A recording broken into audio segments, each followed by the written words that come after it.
Wait. Hi. Sorry if the sound is horrible. I'm trying to... Is it like really bad? I mean, it's not as good as my Shure mic, but that's just how it's gonna have to be. Hi, Furuya! Hi!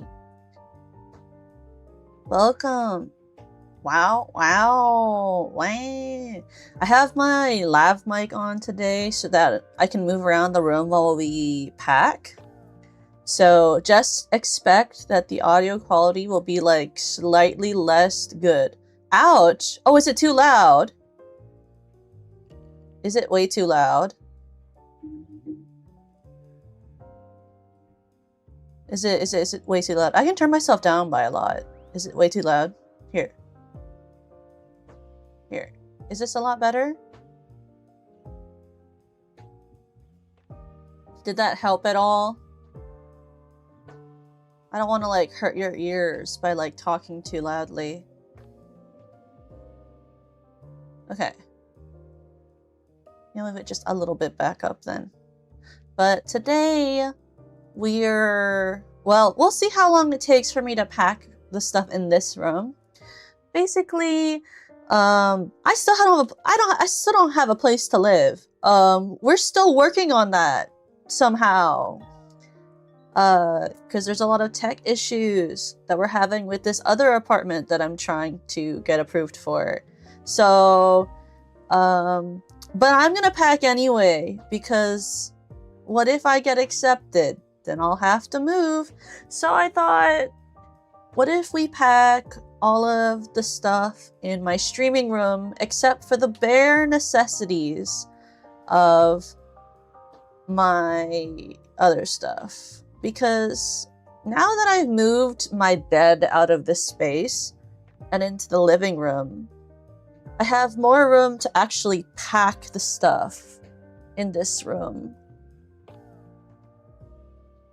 Which, by the way, I still think it's crazy that I could sell my old bed frame on the internet, even though I had it for so long. I mean, I sold it for really cheap, but like my mom always says, you know, like, it's crazy that people will buy used bed frames and beds and mattresses, which I did when I moved in here. So, I mean, I don't have I don't think it's personally weird on my part, but like, you know, I still do think it's actually kind of strange. Like, I had that bed for like 4 years and I still sold it to someone. Someone wanted that bed and it was already used for like a year beforehand. So, furniture is crazy, but I have to like pack all of my old pet stuff that's in here, get rid of some of the pet stuff that I'm not keeping, because I have like a shelf, and then I have my it's so crazy. So underneath my old bed, I had these two, what do you call it? Like, they're rolling out Tupperwares that I've had since I was in college. And I've used them in every apartment I've gone to. But, like, they are so filled with crap. And I really don't know what to do with them. Like, I'm probably going to still move them to my new apartment, but I don't need them. Like, everything in there is junk. I'm, like, considering whether I should make a part of today, like, going through them and seeing what I actually need in them. Because otherwise, I'm just bringing stuff to bring it to the next apartment, aren't I? Is that, like, hoarder behavior? But I've got a bunch of animal things in here that I can, like, organize and decide if I want to donate some of it.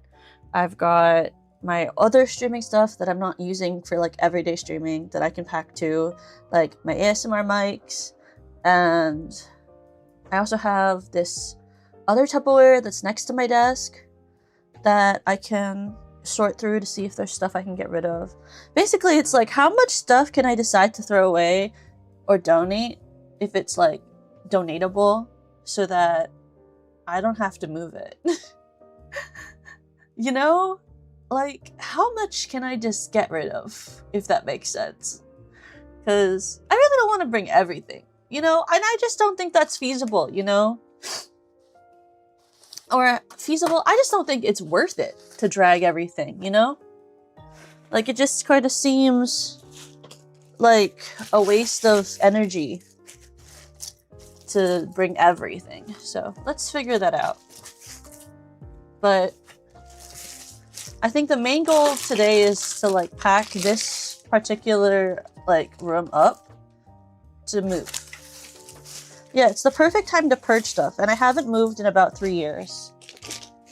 But yeah, if you hear crinkling and stuff, that's me throwing things away or packing things. Oh yeah, an update on my foot / ankle.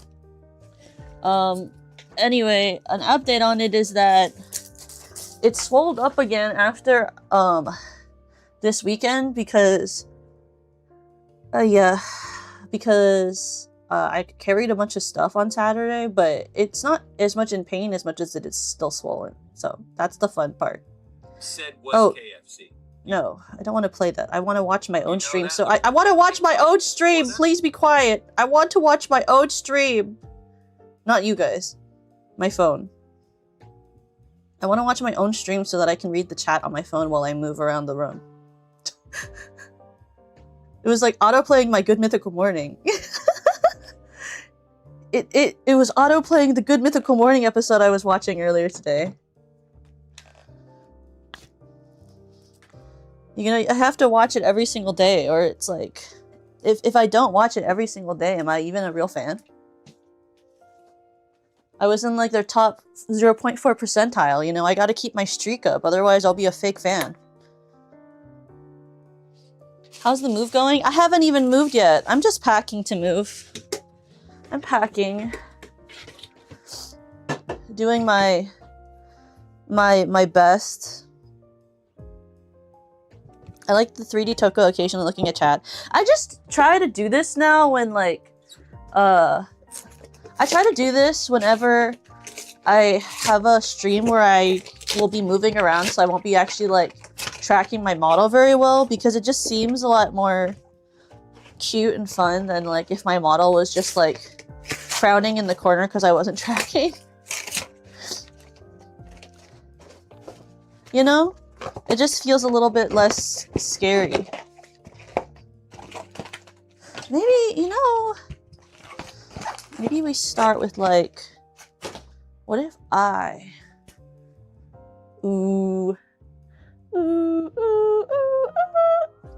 What if I start this process with filling a moving box with cat products and dog products that I can donate? That seems cool. Am I doing all right? I'm doing all right-ish. I'm vibing enough to get along. Let's see. What if I carry this over there? Oh yeah, this is because this is the fly powder. Okay. So how much of this is actually still unexpired? What sort of packer are you? Are you the kind of person... Ugh. Sorry. I have to move this so I can actually see it. That who does least important things to most important things? I'm do the things you don't use a lot to do the things that you use the most. Because obviously, you can't pack things that you're going to use right before you move. Like, I can't pack any of my actual everyday streaming stuff until basically the night before. Best before 2024! Why do I even have this in my apartment then? Why do I even have this? Why do I still have this thing? What's the point of me even owning that? I know, welcome. It's an entire bag of cat food. Okay, well, we definitely aren't bringing that. We're gonna throw that away. This is really old. This can go. Yui has rubbed off on Toka. It was this... So my cat had a problem where she used to eat this one type of food. And then she got really sick for a long time. You have a cat? I do. I have a cat, and I do technically have a dog, but he's moved in with my mom until I am able to move back with my mom, because Just ignore that. Originally, I was supposed to move back home by like I was originally supposed to move back home at the end of the summer, but that didn't happen because of medical reasons. So I still have like stuff. I sent my dog back early thinking that I was gonna move, and then it didn't happen. But that's fine. But he's technically still my dog, and I'll see him again when I move back. But what happened with my cat? So my cat was eating chicken food because she likes chicken. But unfortunately, she developed a chicken allergy, and the chicken allergy made it so that we had to figure out a way to get her to eat certain types of food. And so I tried getting her to eat a certain one. She didn't eat it, and so that's why I had really old food. So I kept telling myself I was going to donate that, and I guess I never went. When is this dog treat expired by? It doesn't say. We're just going to throw it then. I can't donate things I don't know the date of, you know? I have all this dog stuff, because my dog was kind of spoiled. So yeah, this is 2024. A lot of randomly 2024 items. Hi Daniel, welcome! When is this cat food expired?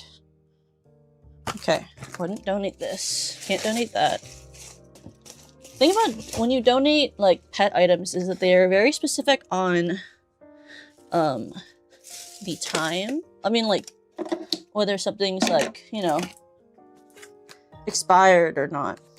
Which I guess they should be, right? How do I tell if this is expired? Do I just have to, like, open one of them? Why doesn't it just say it on this box? Whoa. Well, why don't I just put this in the donate pile?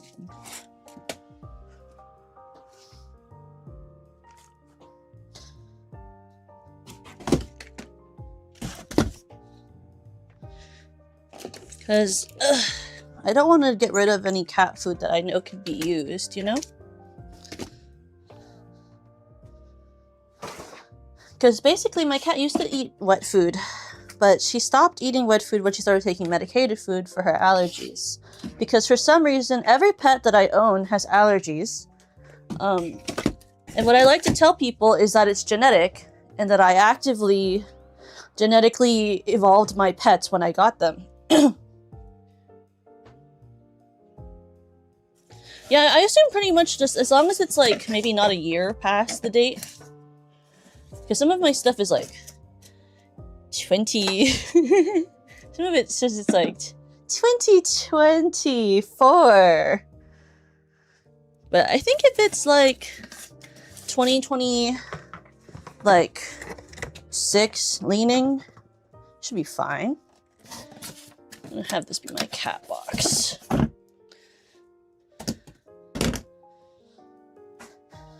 Oh, it's so sad. Like, all of my dog's toys, I'm just gonna have to throw them out because they're used. I'm not. They didn't go with him because obviously. Ugh. Because it's like all of his little toys and stuff are not donatable. I think I could donate this dog outfit. That'd probably be donated. Sure, these dog shoes could be donated, surely.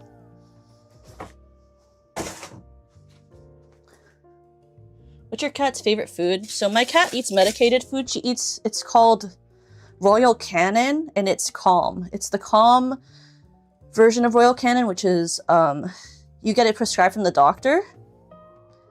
So it's like, it's got some sort of, I forget what it's called, but it's got this like treatment in it that makes it so that, basically it has like some sort of treatment to it that makes it so that it makes your cat calmer, but also it has hydrolyzed chicken. And hydrolyzed chicken is the only version of chicken my cat can still eat. It's basically a version of the food where it's been, like, the protein basically in it has been already, like, processed or something like that, so that her stomach doesn't have to break it down.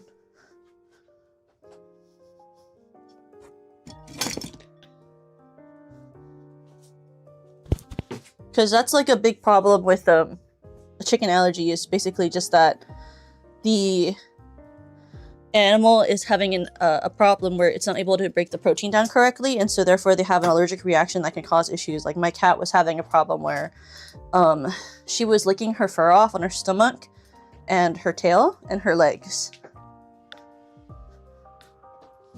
So there were just like these red patches of like where she had been licking so much that that she started bleeding because she had licked at her skin so much it started bleeding.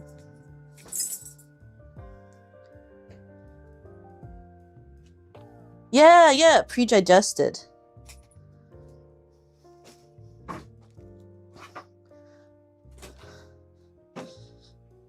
But after I switched her to the hydrolyzed calm food, it basically like made it so that she didn't have the allergy anymore and she was completely fine. What the hell even is this? What is this toy? When did I get this? Did my mom give this to me? This is not something I would buy. What is this? It's like a really squiggly thing. I mean, I guess it's cute. I can keep it. These are all cat toys. I might still have my cat, so sure. I can move with this. Why not?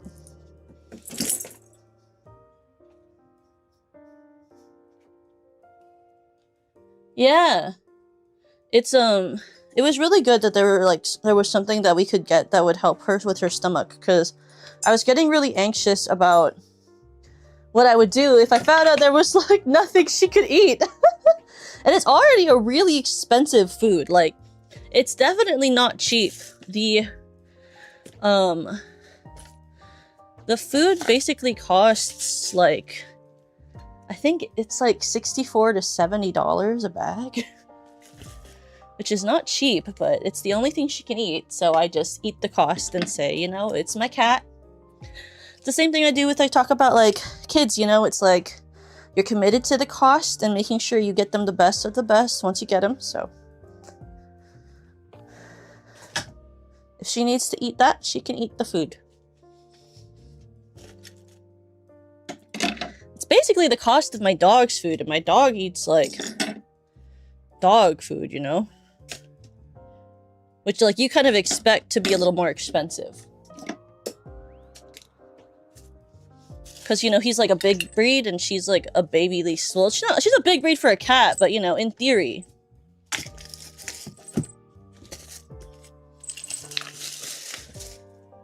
Okay. I feel like this container for dog toys is, like, really nice. I feel like I could donate that, you know? That kind of feels donatable. It's like very nice felt basket. I feel like somebody could appreciate that.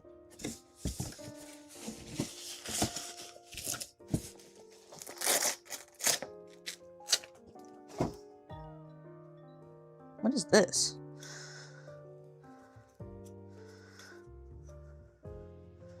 Rexy's range. I don't know what this is.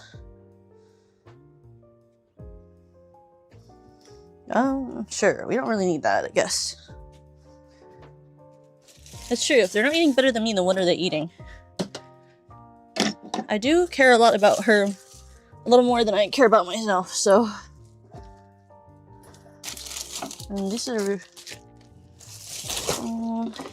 this is unopened. I'm sure I can donate this. The only good thing is that these, like, little shelves that I have, that I kept all my cat and dog stuff on, are, like, the perfect size for a studio. So thankfully they- oh my god, my Wacom tablet pen! I was looking for that! Sick. Have your pets realized you're moving yet? I think my cat has. My dog isn't here anymore, but I think my cat is. She's been a little bit angrier than normal, which is fine to me because she's always kind of grumpy, so it really doesn't impact my experience living with her. She can draw again. I mean, I don't need, what do you call? What is it called? I don't really use the Wacom tablet. I've actually considered giving it to, my, VTuber friend Pachi. If some of you know who Pachi is. I've considered giving it to Pachi. Let me quickly open this email. What do you call it, a Wacom? Wacom? It's called Wacom? Is it called Wacom? I call it as Wacom. Is this like normal to call it Wacom instead? I call it a Wacom tablet. I'm not even Southern. I have a Wacom tablet. I never liked using it. So that's why I got iPad.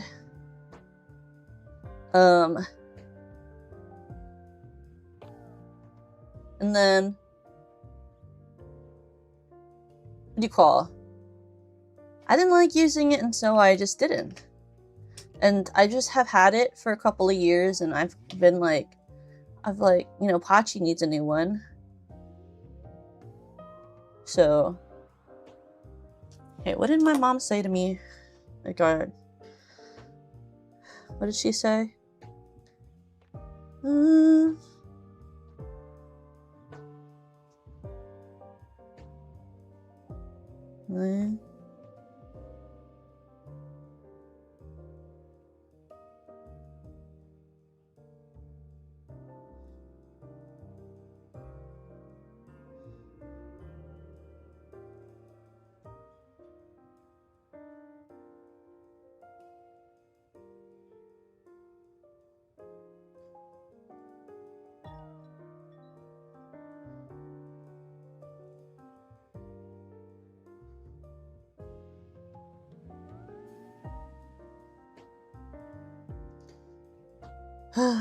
Okay, let me see. Let me quickly email something to someone.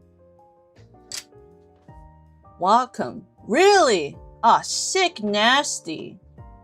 XP pen is better, but then again, it's been months since I've used my XP pen. I mean, I got a Wacom tablet because this was like 4 to 5 years ago, and it was on sale. And well, it wasn't on sale. I got mine used from Facebook Marketplace. Facebook Marketplace, Craigslist. Gosh. Craigslist. I didn't even use Facebook Marketplace back then. Like 5 years ago, I got my tablet off of Facebook Marketplace. Facebook Marketplace? Oh my god, Craigslist. It's crazy that I keep saying Facebook Marketplace because I normally buy things off of Craigslist, but I keep saying Facebook Marketplace. Okay.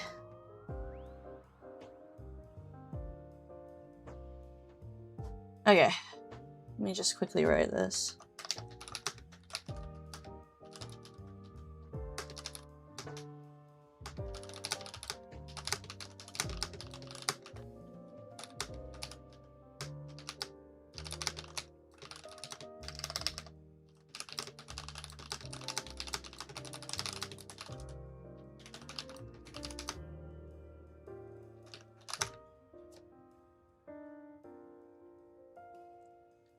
Okay.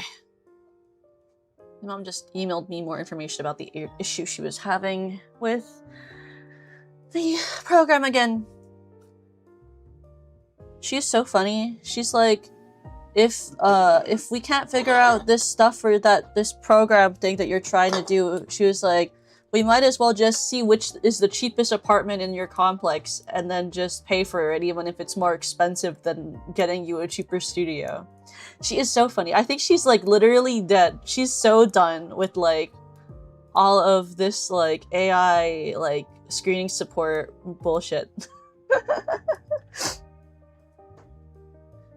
Because she like, the issue we're having right now is that she's just trying, like, it's literally like we're at the part where they're trying to screen but they've sent my mom like several links, and then like over the last 3 days we've been trying to get her to sign this form, and they kept having an error message. They kept sending it back, and then we found out today that the error message was because my mom actually had signed the form they needed her to sign during the application process, but it hadn't registered.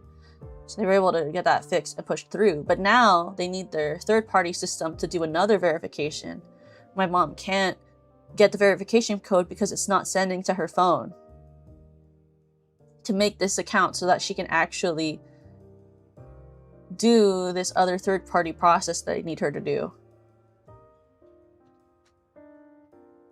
And like technically, even though they're kicking everyone out of my apartment complex that hasn't moved out yet, they have some units that are already refurbished that you can move into, but they're a lot more expensive because they're the refurbished ones. So she was like, if this doesn't work, she was like, go on the website for your complex and see if there's any of them below this price. And I was like, that's really expensive though. And she was like, I don't want to do this anymore. She's so funny. I tried looking too for like, if we could just contact customer support for this third-party registration service that we were trying to do for the application. And it turns out that this program that they're using doesn't even have a contact support number. Like you can't even call anyone. They only have a FAQ page. I'm like, what happened to the day where when you're having problems with your technology, you could just call? Like what happened? Why can't I just call anyone anymore? Why do you only have a FAQ page? Like, what if my issue isn't something I can just go through this, huh?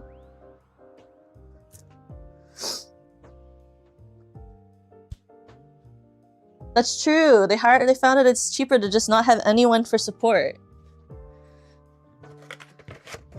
Like, my mom's hyper old, bro. What is she supposed to do? She needs to call someone.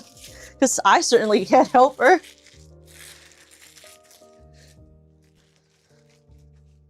Like, I just don't think it's, like, realistic, this version of the world they're trying to create where they hire nobody and then expect everyone to be competent at using technology when it's just not, like, accessible for anyone to be like that.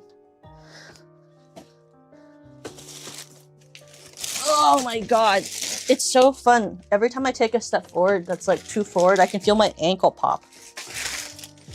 Like, there's, like, a little tiny, like, clicking sound. I'm getting so old. Well, no, technically I'm just injured and I keep walking on it. But it's so funny. Okay.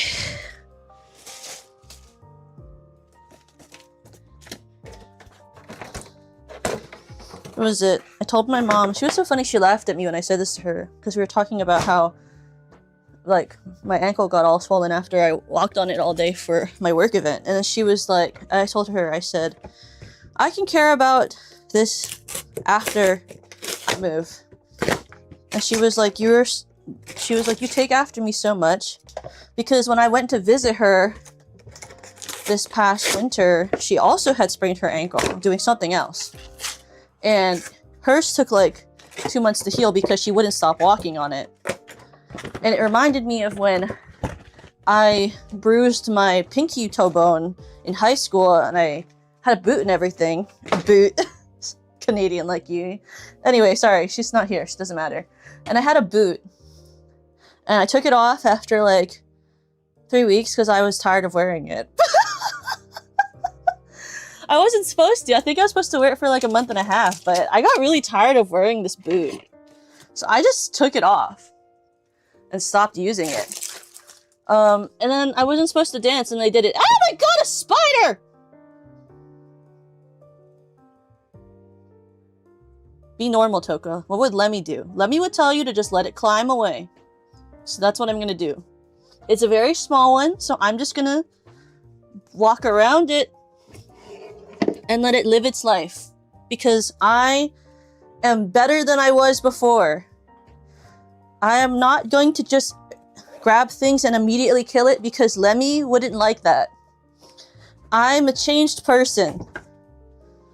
I don't need to just immediately kill this spider just because I feel fear. This is not the solution.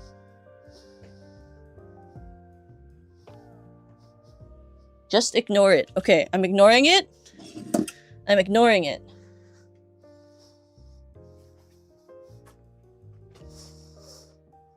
Don't just kill it because you want to kill it.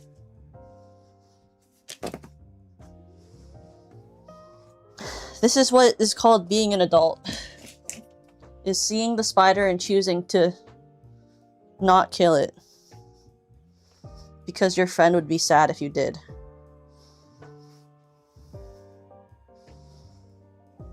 This is emotional maturity. Okay. We got through the pet shelf. Now we have to make another box. Okay, what we're gonna do is I'm going to, if I just move this first pet box to the living room, because I feel like the second pet box just isn't full enough for me to want to like seal it. So I feel like if we take the donation box to the living room, then well, what if I should just bring both. I bring both boxes and then I grab a new box for my tech supplies. So everything's organized. That's so smart. That's so smart. How do we know you're really packing your things if we can't see you? I would hope you can hear it. If you can't hear it, then my mic is awesome. Then my mic is like 20,000 times better than I thought it was. I'm not gonna lie, I feel like Lemmy would pick it up and look at it and then call you a baby for screaming and place it somewhere else without telling you. I don't know. Is it good to pick up wild bugs? Is that normal? I mean, maybe I would scare it into a cup. What is it called? That's what I was gonna say. Oh my god, hi Raze. I saw your message and then for some reason my mind completely blanked on what to say. It's like I was so old for 1 second. Hi Raze, welcome. How's the packing going? It's good. I packed up the cat shelf / dog shelf. So now I have to move the 2 boxes that I just packed and put them in the living room. And then also probably I want to put the cat food pack there. And then I'll bring back 2 other boxes to start doing the rest of that part. But I hope you're having a good day. What do you call? I've been moving everything out of my room into the living room because it's more empty-ish here. I think you can still hear me. I don't actively know if you can. Can you tell me if you guys can you tell me if you can hear me when I walk that far? Can you guys hear me when I walk that far? You can? Ah, that's awesome! Okay, so I'm using this DJI mic mini, okay? And I know the sound quality isn't phenomenal, but it's like a $70 to $5 mic. So, you know, we take what we can get. We take what we can get for not paying a huge amount of money for an item that I only use when I need to do something where I can walk around. But oh my god, why is that so fucking heavy? Okay, and then I've been moving everything to the living room, which is great in theory, but now it's so crowded and messy in here, which is slightly stressful. But I also did this cool thing for myself called buying a wagon for this move. So I bought these rolling wagons. Also because for the work event I had this weekend, I had to carry all of this stuff because we don't have any wagons for the office that belong to my department. The only wagons belong to the departments that have more money.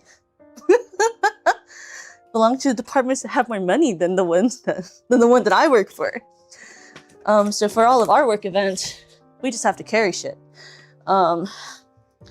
So I went on Amazon and I bought 2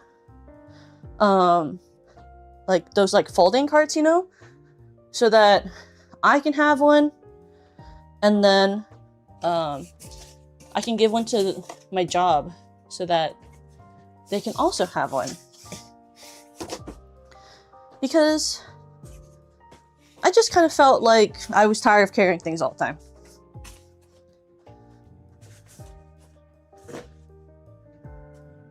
Emily and I moved places and helped a ton. Yeah! Wagon, is the Oregon Trail all over? No, but I have always wanted to play that game. And the reason I wanted to play that game is literally because of the Oregon Trail, the musical, which is a musical by Star Kid.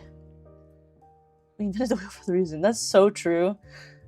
You aren't taking any of your furniture with you, right? I'm taking my new bed. So I had an old bed, which was a full, and then I sold it and bought a twin bed because I thought I was moving to a studio, and I think I'm still moving to a studio if everything works out, which would be awesome if everything could just work out. But the twin bed that I bought is like a folding frame, so technically it's not going to be that hard to move it. But I'm taking this desk, which is the one I stream with me, but I'm going to screw off the bottom part of it and then just try to move it like that. Because it's not worth buying all new furniture to move into this other place. You're going to hear me wash my hands for a second, because I don't like how my hands felt after moving all that stuff. Okay. You're like experiencing how I live my everyday life. How weird. Like, I wash my hands so often because if I touch things, I don't like how my hands feel after sometimes. I have my prints in frames. I got a lot of glass frames.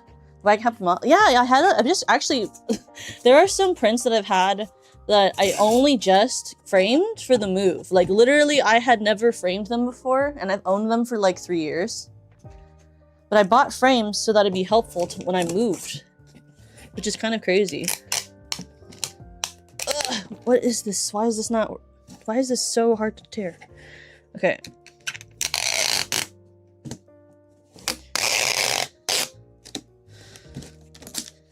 Sorry, I'm taping these boxes. Washing. Aw, thanks. You know, I love washing my hands. Like, actively. It's something I like to do all the time just because I'm always scared of getting sick. And also, I don't like how my hands feel sometimes. Why did I do that? That was so stupid. That's fine. It's just a box. Okay. 1, 2. My thought is for these is that I can pack one of these with my shelf stuff, maybe 2 if I need to. And then the other one we can start packing my side thing.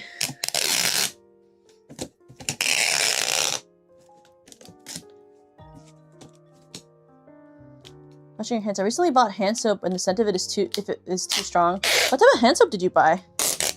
What scent was it? I only really like ones that are light, or also I like ones that are like oceany. I like oceany ones. But my favorite hand soaps are ones that smell like apple.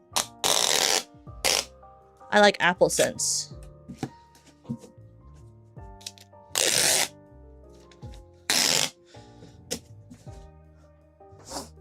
So like what's it called? I really like I like apple cider. That's what I was gonna look for. I really like apple cider scents. Plain bar soap. I'm old-fashioned. Are you old-fashioned or are you just old? Just joking. You seem pretty young. Lavender scent. Myers brand. Oh, you don't like lavender? It's like I eat, I wash my hands after, put on my shoes, wash my hands, push the door, go in my house, wash my hands. That's also what I do. Older than you, I guess. You'll never know. It's so mysterious. I'm so mysterious with it. I'm so mysterious with my age. It's so crazy. I could be really old. You have no idea. I could be old. I could be young. Oh my god, fuck. Sorry. I just dropped something.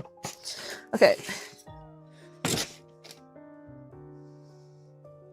just that the brand smells is off. Oh, I see. Well, this is so messy. Why did I organize it like that? And why am I not fixing it when I put it in this and just dropping it in there? It's like I just don't give a shit. Okay. That's fine, I guess. I'm not organizing that today. I'm just gonna throw these wires in a box. Fuck it, I don't care.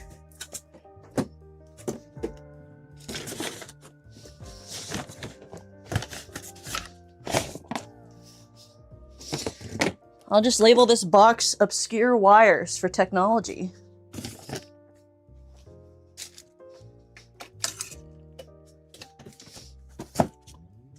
Like, what else can I fit on top of it? Like this?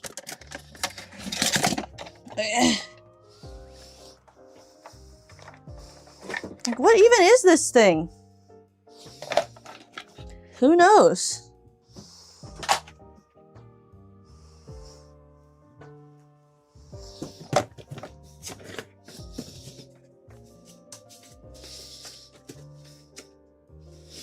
This can just be tech box number 1.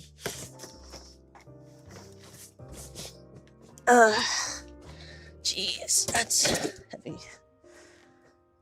Ah!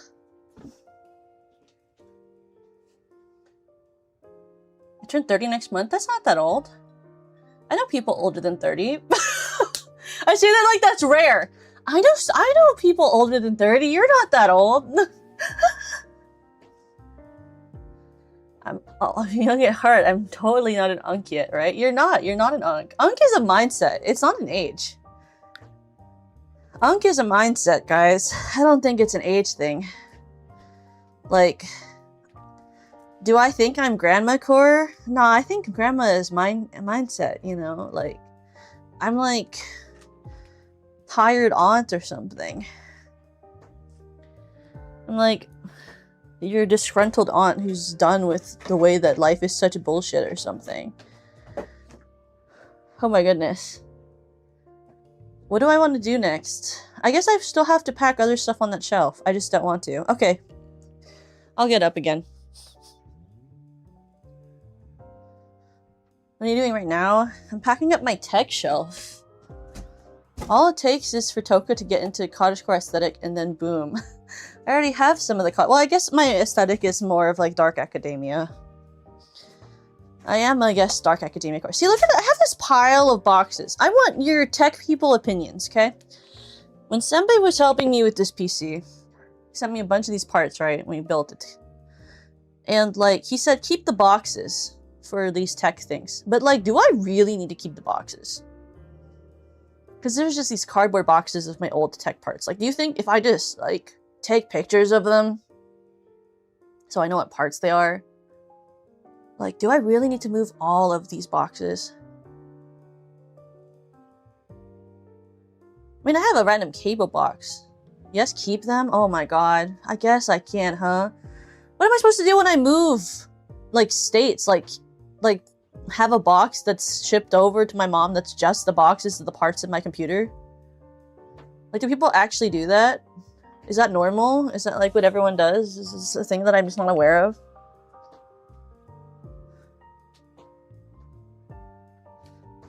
Good night, Daniel. Take pictures of them and any important info.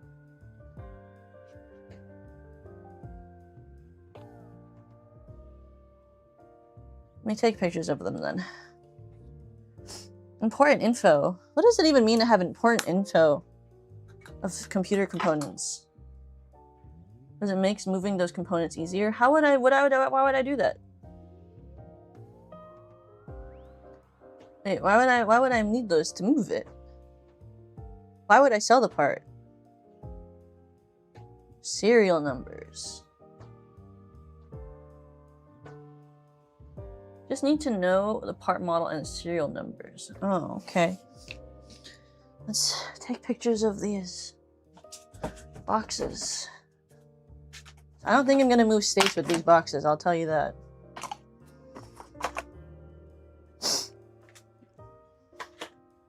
I'll tell you that.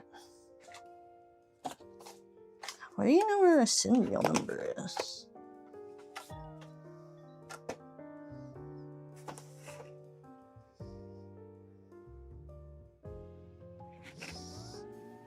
Just take a picture of it, I guess.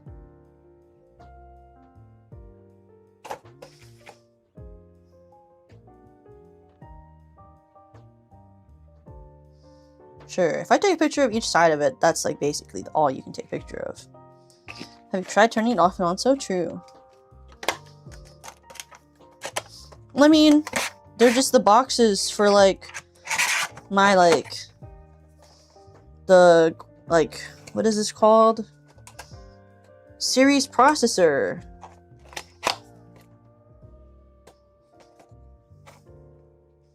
Things like that, you know?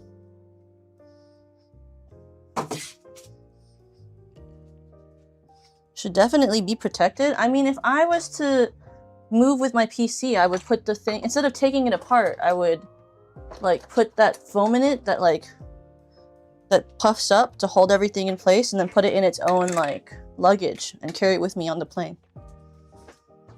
I'm not taking it apart. You think I can put it back together? You think I can put it back together? That's crazy. Me? Put it back together? That's how my first PC was shipped to me. Hi Aki, welcome!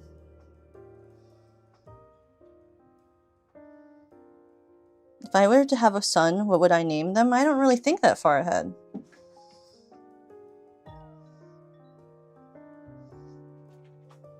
Because when I talked to Senbei about moving originally, because I'd have to fly to my mom, he was like, so how confident do you feel about being able to put the thing back together? And I said, have you met me? And he was like, well, we'll just have to take precautions. And I was like, I guess so, huh? Because when I move back with my mom, I'm not going to have any tech friends anymore. Well, I guess I have friends online. And also I have like VTuber friends. Somebody sneer. Why would you say that? You're moving back to my mom? I'm going to at some point within the next year, hopefully. Who knows, though? Who knows? It's all, what do you call? What I can see myself trying to do. All ends up not in my control, I guess, at this point. I feel like I had such strong plans, and then they all changed because of health stuff, so... You know, you really can't decide things that happen in your life like that. You kind of just plan for what you can, and that's what ends up happening, you know? There's only so much you can plan around, and only so many things that can be concrete.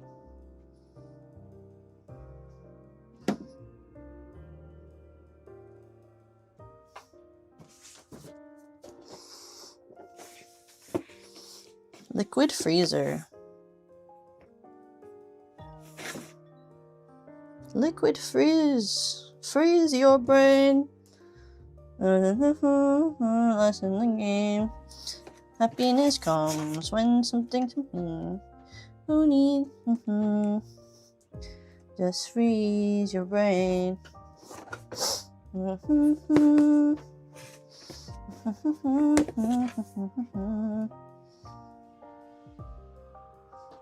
Like, I was really lucky when I could get my RAM sticks. When I put my RAM sticks in my PC, that was kind of cool. I felt really, really smart.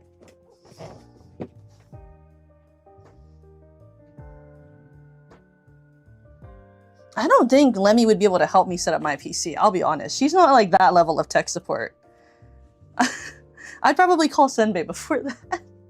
I do not think Lemmy could help me build my PC.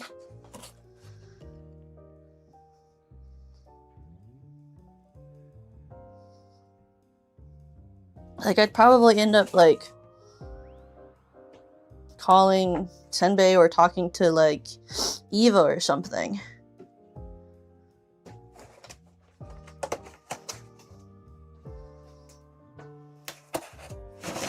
Because I don't think Lemmy's ever helped me with, PC stuff. She's helped me with, like, program stuff. Like, if I don't know how to set up, like, what do you call? Could help. She did help with Tomodachi Life. That's a video game. That's not a PC.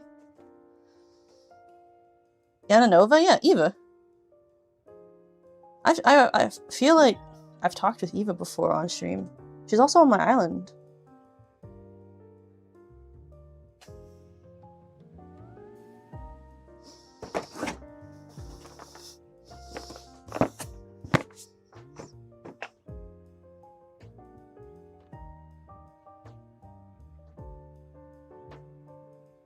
Eva is so cool, she is.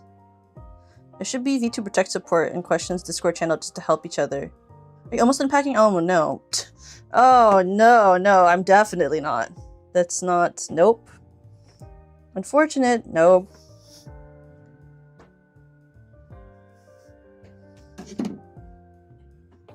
Used to have an IT job, right? She did. That was like one of her parts of her branding too. But I mean, it wasn't related. She just, that was her job, and so she used to make jokes about it and do content based around it.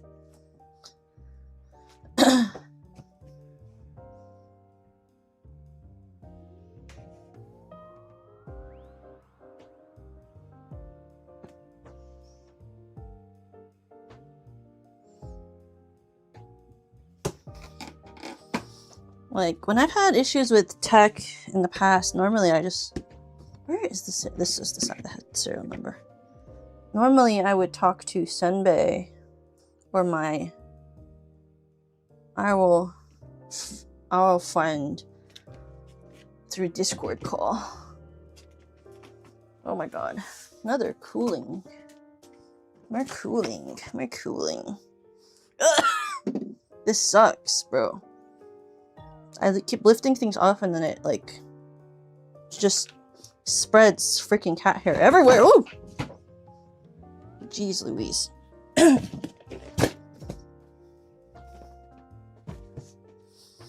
There's so much cat hair in this room.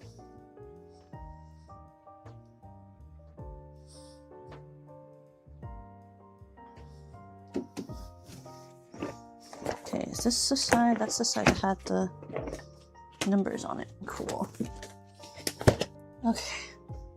All of my things have pictures of them.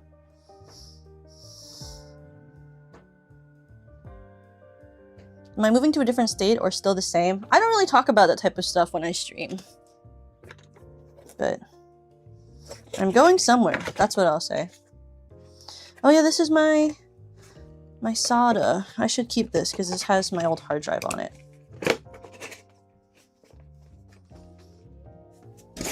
Okay. I have my old headset. I don't need that really. Old lights. Don't need that really. Well, these all work. Actually, these lights work. So maybe I should keep them. But they have to be on the top of everything.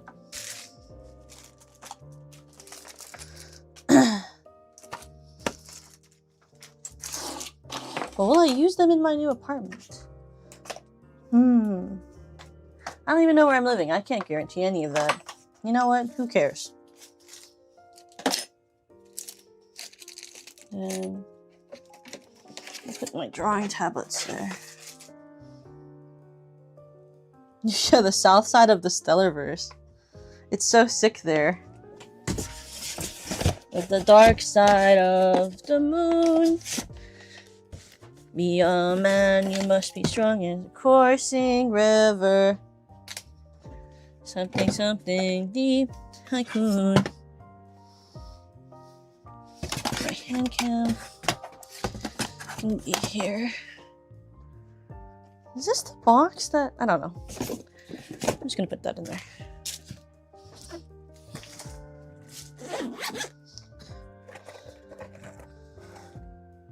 How's your day been? It's been good. Hi, Komiko. Yeah, I'm moving to the summer mansion of the tropics. This is a good carrying case, but I already have a different carrying case for the same thing. I truly believe it. Thank you, Aki. I've not heard anyone say sick nasty before Toka. Really? Actually, I haven't either. I started saying that I don't know how long ago, but I just haven't stopped saying it. I don't even know why I started saying it. I don't think any of the VTuber friends that I have say it. Do I have a VTuber friend who started saying that that's why I say it? I don't know. I don't remember anymore. Okay. This glove. Where's my other glove?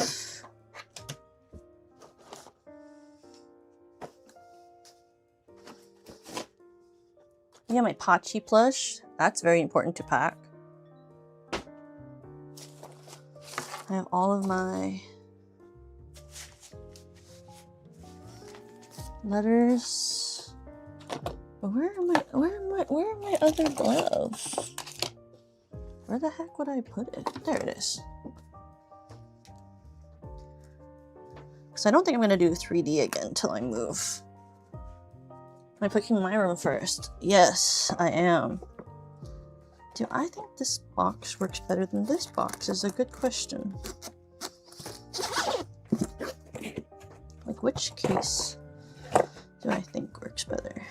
It's like, I feel like, I mean, one of them's thinner.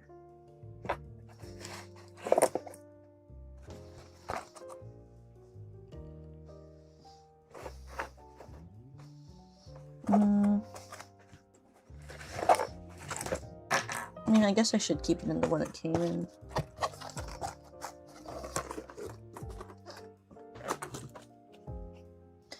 But I have to pack stuff up because I don't really know when I'm moving. It's the issue. It's supposed to be before the end of the month. Well, it has to be before the end of the month. Not it should be. It's got to. It simply must be so! Maybe it's this. I think it was actually this. And the gloves go on top of here.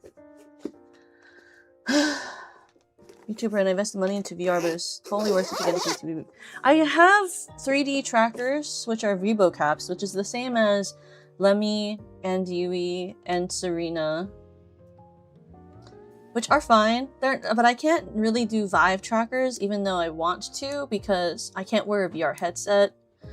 Because I can't use VR. So I'm really hoping for there to be eventually cheaper, affordabler non-headset involving accurate 3D tracking, because RevoCap is cool, but it drifts a lot.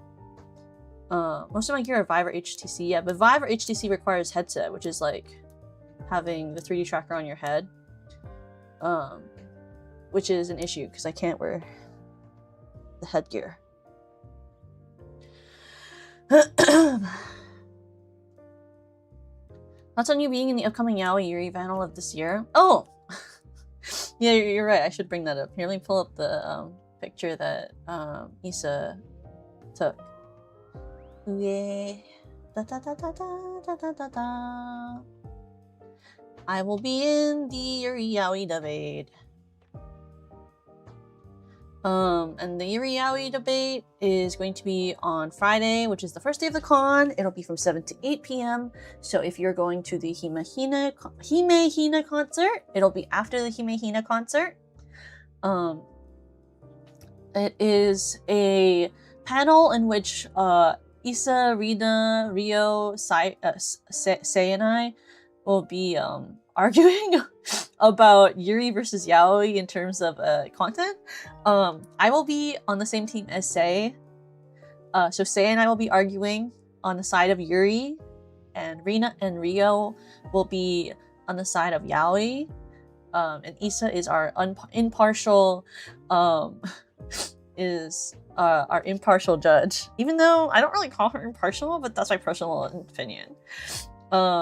But we'll be arguing in a very like the style of it is very Ace Attorney core, so I hope it'll be really fun for everyone. It was very funny. I got invited to this panel by Issa coming into my DMs and going, "Toka, do you like Yuri?" And I was like, what the fuck? And then and we talked about it for a bit, and then she ended up inviting me. And so it'll be really, really funny, I think, from how we've been planning it and how she's been talking to us about setting it up. I think it'll be very, very funny. So I think it'll be a very enjoyable panel. It will definitely not really be serious, but it will be very funny. But I think it's a good time period too. Right before you know you want to hit the bar or whatever after a con or whatever. We also have SVP has 2 actual like SVP run events during the con this year. So there's not just the Yuri Yaoi panel, but let me pull this up. We have the Starlight Anthem, which is a concert, the SVP concert for this year. Second Impact. I took this from the SVP Discord because I saw you guys screenshotted these. This is our Second Impact, which is because this is the second year of SVP. Ufkai. I almost called it Ufkai. At Ufkai. I think you'll really like the song that I'll be singing for this. I think you'll actually really, really like the song that I chose for this one. I don't even think you'll maybe like it. I think you'll really like it. I think it fits the theme of the Yaoi versus Yuri panel also. But I think you'll really like it. I think the guests are amazing. The set list is really, really great. So I think you guys will really enjoy Starlight Anthem Second Impact, which is from 2 to 3. Yeah, you know, I won't say that Conclaver is wrong. I just won't say that he's right. Then I can just claim ignorance. I don't know anything. And then also, ow, can you hear me crack my neck? Did you hear that? That was really loud. That was really fun. And then also, there's we're getting another duet. I cannot tell you, but I think that you will like the songs for this year. And then we also have That Time I Reincarnated as a Bug VTuber, designing VTubers based on bug facts, which is hosted by Lemmy, and there will be some SVP talents in this panel as well. And I recommend you check it out. I love art, and I think that working on things with Lemmy in terms of doing funny art collabs has been always amazing every time I've been in one, so I recommend it. And there'll be a lot of fun designing things together, so definitely check out that. That will be from 1 to 2 p.m. on Saturday. So please, please, please make sure to check it out. Snail, I know! I'm really, really excited. So please make sure to support it.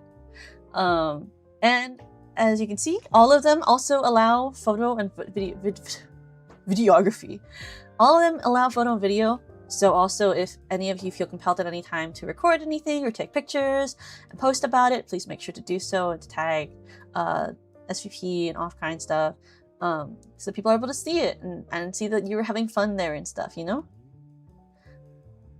Hi, Juice! Welcome! We love Lemmy Lycan. We love Lemmy Lycan! I almost called her Lemmy Lichen again. Every time I almost do that, I feel really bad. But I've been almost doing that since I fucking met her. It's just because of my Warrior Cats bullshit, guys. It's just because of my Warrior Cats bullshit, because I used to always call everything from Warrior Cats, like, I used to call it, Lichen. Sorry. Yeah, Lichen. Oh my god. What was I packing? Oh, I was getting a charger. I have to get my charger from the living room for this, so I can pack it. Because, I don't know why, but my charger ended up in the living room, and I don't know how, but I don't know. Sometimes I just... Oh! Sometimes I just carry things places. But I'm gonna pack all of the 3D things into one box and just not touch it again until I unpack. Just think how fun it'll be when I do my unpacking stream. This year, because I'm not staffing, so I need to figure out things to do. Well, there's lots of SVP things you could check out. There's lots of SVP things this year that you can check out. Oh my goodness, why is that wet? Oh, that's sick. I mean, I guess it's just tea.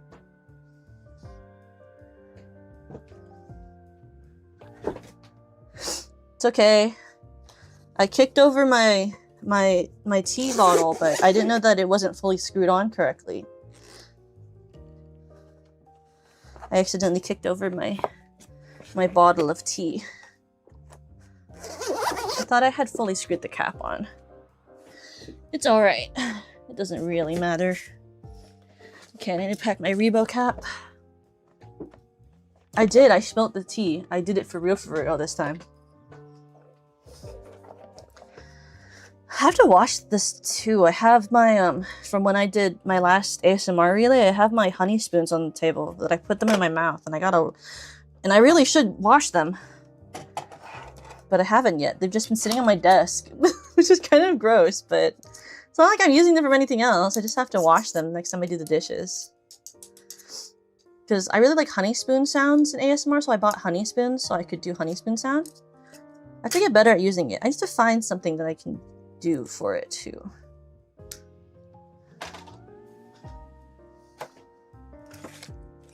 I think the problem with a lot of ASMR stuff is I like the sound of eating things, but I can't just like eat things. You know? You know, like I can't just make my content eating. I don't work out enough for that. So I gotta figure out something. We knew a rock concert on Off-Kai Friday, but the timing of public transportation is on my side. Public transportation, that's a huge part of everything. Oh my god. I could not become a mukbang YouTuber. I don't work out.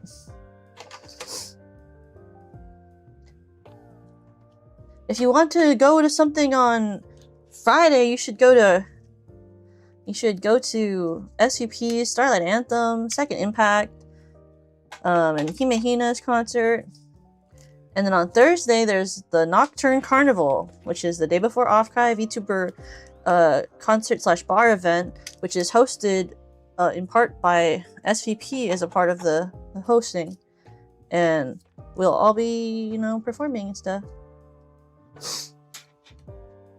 It's gonna be at the bar that I forget the name of because I'm stupid.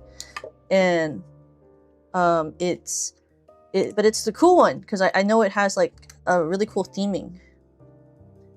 A lot of the community is gonna be there, so it's gonna be super awesome. Yeah, I think so too. The Guild House, yes, I knew it had a cool name. You're going to the SVP event on Friday? Yippee! Thank you, Juice. I'm very excited for it. I think nothing crazy happened early because I won't be in until like 9.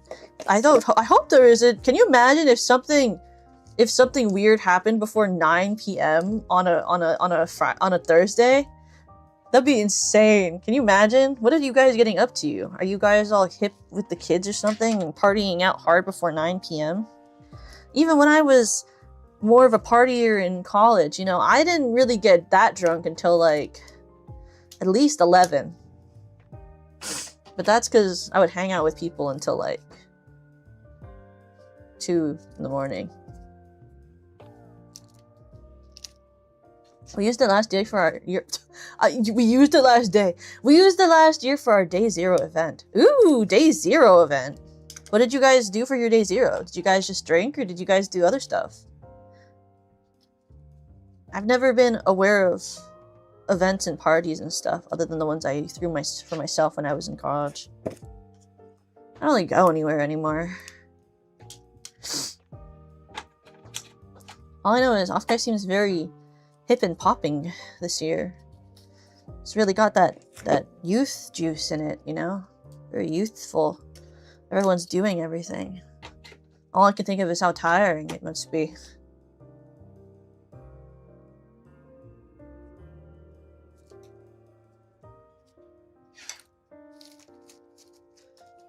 For a party with another VTuber. Oh my god, DJing? That is so sick. DJing is so interesting to me. Like, I can't conceptualize how people do that type of stuff. Like, my brain doesn't work like that, you know? Like, I can tell when I think 2 songs would really blend well together, but I don't understand how VTubers, like, just anyone in general, can do DJing. Like, I think DJing is such a complicated skill, I just don't understand it. I was talking to someone from work, actually, who was the husband of one of my coworkers, and he was talking to me about how, because he's a musician, and I was asking for advice for composition, and he was like, I think from how you talk about it, you really just have to memorize your triads, and then also like start to memorize just chords, and so that you can understand the progression of like how they change. And I was like, I guess so, huh? He was like, it seems like you just have an issue with memorization, and I was like, yeah. Jumps. Cries. Filipino Festa, the same Saturday as the con. It's nearby and all the... Ooh, I love Filipino food.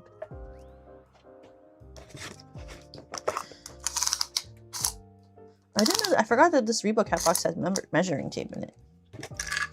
What is this? What is this box? Oh, it's all my key pulling things. Yes, yes, I remember now. I put everything in there. Okay. This is on my Rebo cap. Packing hell is real? It is! It actively is. Triads, sweats, and bass and guitar. I know, right? I have to learn my triads, is what he said. I'm trying to pack so that I don't have to pack as much later, Cora, but I don't like doing it because it's boring, and I wish that I was doing something else, like drawing, or karaoke, or playing Fear and Hunger, or learning how to stream on Twitch. All of the other things I could be doing.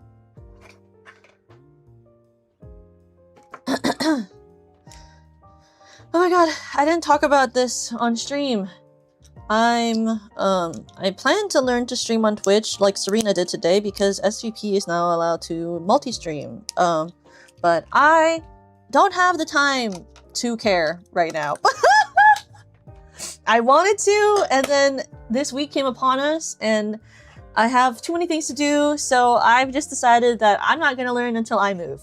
So that's my take on the Twitch multi-streaming, is that I'm gonna do it, but I can't possibly find the willpower to figure it out before I move. So we'll figure that out after I move, and then I'll start multi-streaming. Yeah, that's a problem that Toko, who's in a different apartment, can figure out for herself, you know? I'm sure her in the future will figure out multi-streaming. And I'll do my first multi-stream will be Fear and Hunger Termina. And I'm sure some people are like, oh my god, why would you do that? And I'm sure some of the people that are in my chat who love Fear and Hunger Termina are really excited about that. I'll do Fear and Hunger Termina, and I'll start doing it for more of my other stuff. Where should I put my Switch? I'm not gonna move with it in a box, that's for sure. That would be crazy. I'm not crazy. I'll just put it over there. And then I'll put my actual controller in the box. That makes sense. That's really smart. Okay.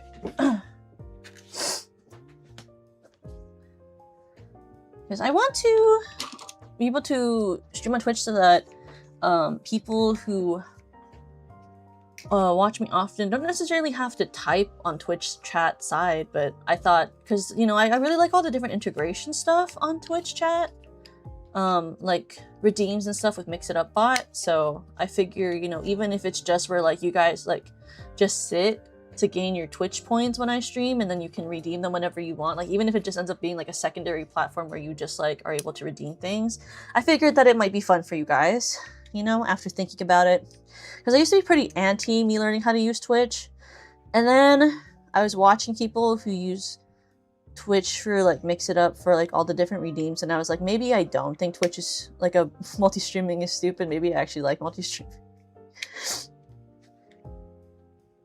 You gotta play Unpacking when you finish your move. It's true, I've never played Unpacking. I'd be open to play it. I've seen people play it before. Yeah, I like the little thingy Twitch has. I wonder why YouTube doesn't bring any of those, as they aren't hard to implement. Probably because, like, probably most likely because YouTube isn't even necessarily built as a streaming platform. Like, it wasn't built with the intention to become a streaming platform. So I think it probably has to do with that, where they're not really investing in streaming for YouTube. Because Twitch was a streaming first platform, and YouTube is a video first platform. I hear a lot better on Twitch when it comes to people finding you. Really? Usually, what I hear is that Twitch is harder for discoverability unless you're being discovered based on your what do you call, whatever the label of whatever your category. If your category has good discoverability, then you can be discovered. But if you have like if you're playing, like you're doing Zatsu, right? Like, because they go by numbers. So the more popular people are at the top, the newer, smaller people are at the bottom. So if you don't really have good TCV, Twitch is pretty harsh for discoverability because they're going to organize you top down. But on YouTube, you know, at any point, you could be added to like a different part of the page for an algorithm for someone to discover you. Have a good night? No! Have a good night. Which is really interesting to me. not really thinking of Twitch as like a discoverability thing though for me. It's more like if it gives me other extra ways that I can interact with you guys and give you guys more opportunities for interaction, then I don't mind learning the platform. Especially if I'm just like, if it's just like Sembe was saying that the program he's wanting us to use for the dual streaming is easy, and so if it is easy, so if it's actually easy, then there's no problems. I can just learn it, you know? I used to be a Twitch streamer. It's really hard to get an audience. That would make sense. I mean, it's a part of why we're on YouTube, where SVP started on YouTube. But also because of like the VOD stuff too. Ooh. Is it Prism? No, it is what did he say? It's a item. I almost called it Atrium. Item. A-I-T-U-M. Item, multi-stream. Apparently, Nutty did a video on it that I should watch, is what Sembe said. You know, I was really just about to throw this in a box, but I think I should actually wrap this in bubble wrap. I say about my ASMR mic as if I shouldn't definitely, like, as if I shouldn't definitely do that. Apparently, it's a lot easier than another popular one that most people use, so. And if Serena can do it, I'm sure I can do it. We're both pretty not that good at tech.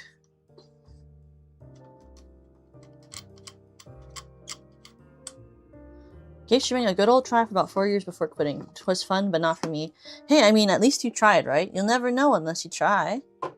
It means that it's good that you did. Sometimes I don't even think streaming is for me. So, it's really, you know, who knows? A lot of the time when I stream, I'm like, I'm really bad at this. I shouldn't be doing this. I'm really bad at this, but that's just life, I guess. And every time I stream, I'm like, I forgot how to do this already. I always think that before I stream. Every time before I hit live, I'm like, do I even remember what I'm supposed to be doing? Wow, my ankle hurts. I got a new Meek figure today. It's been one I've been searching for. Ooh, which one? I learned a lot of cool audio stuff though. It's been helpful for audio production for music. Ooh, I want to get better at mixing. I've been mixing like self-taught for a couple of years, but I just feel like I'm at a point where I don't really know what to do that's better than what I'm doing currently, and I don't mix well, so it's not like I learned anything important. Like,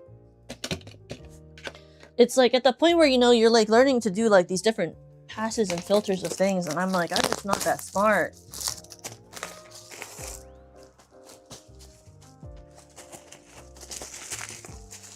Okay.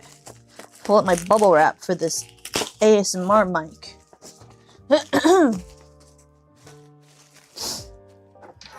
Ooh. Okay. Wrap it this way.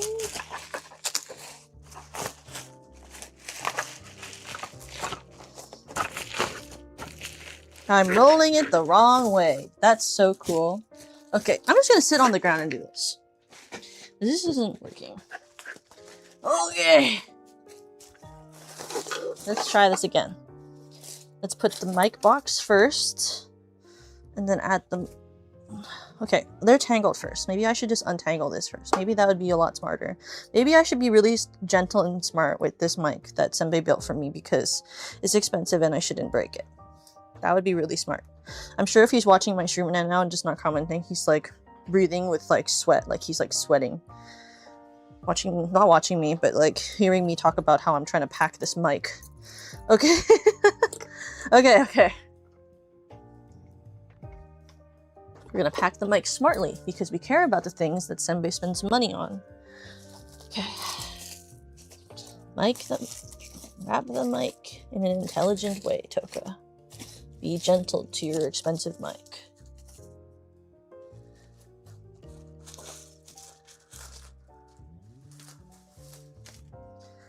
Okay, and then we're at this part of the wrapping. Let's coil it gently. Gentle, gentle coil, gentle coil.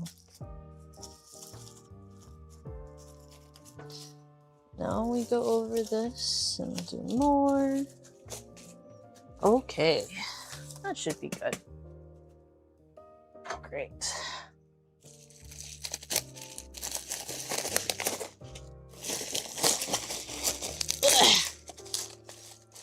Yeah. Yeah. There we go. Tear the bubble wrap and tape.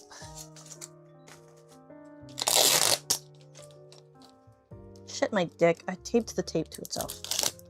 Okay, that's we're just gonna throw that tape away. Okay, try it again. Second.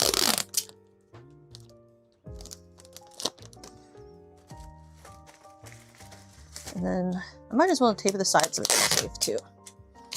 Not that I don't think it'll be safe, but you know, you never know. I mean, he's definitely not gonna buy me another one if I break it moving, so.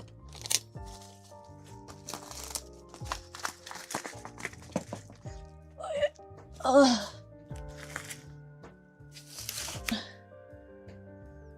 like to screw around with different time-based plugins like reverbs and delays and pan them in certain areas of the mix to change the perception of the space. That makes a lot of sense.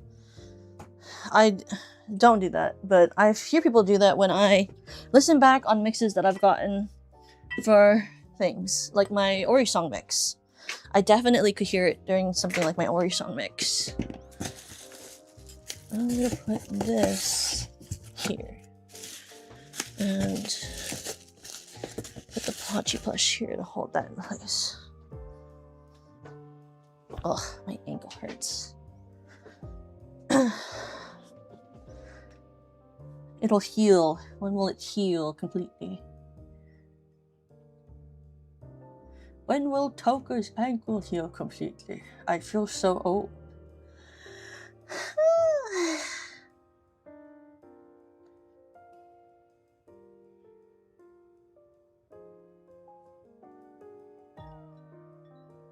What's it called? What am I doing next? Okay. I feel like I'm like one of those teachers who's like really scatterbrained when they're trying to teach their class. You know what I'm talking about? Those types, specifically those teachers. But they're like, okay guys, you did, like, you finished your your worksheets, you know. One thing you look forward to when you move back home with your mom? Not having to move again. You know what I look forward to? Not having to move again.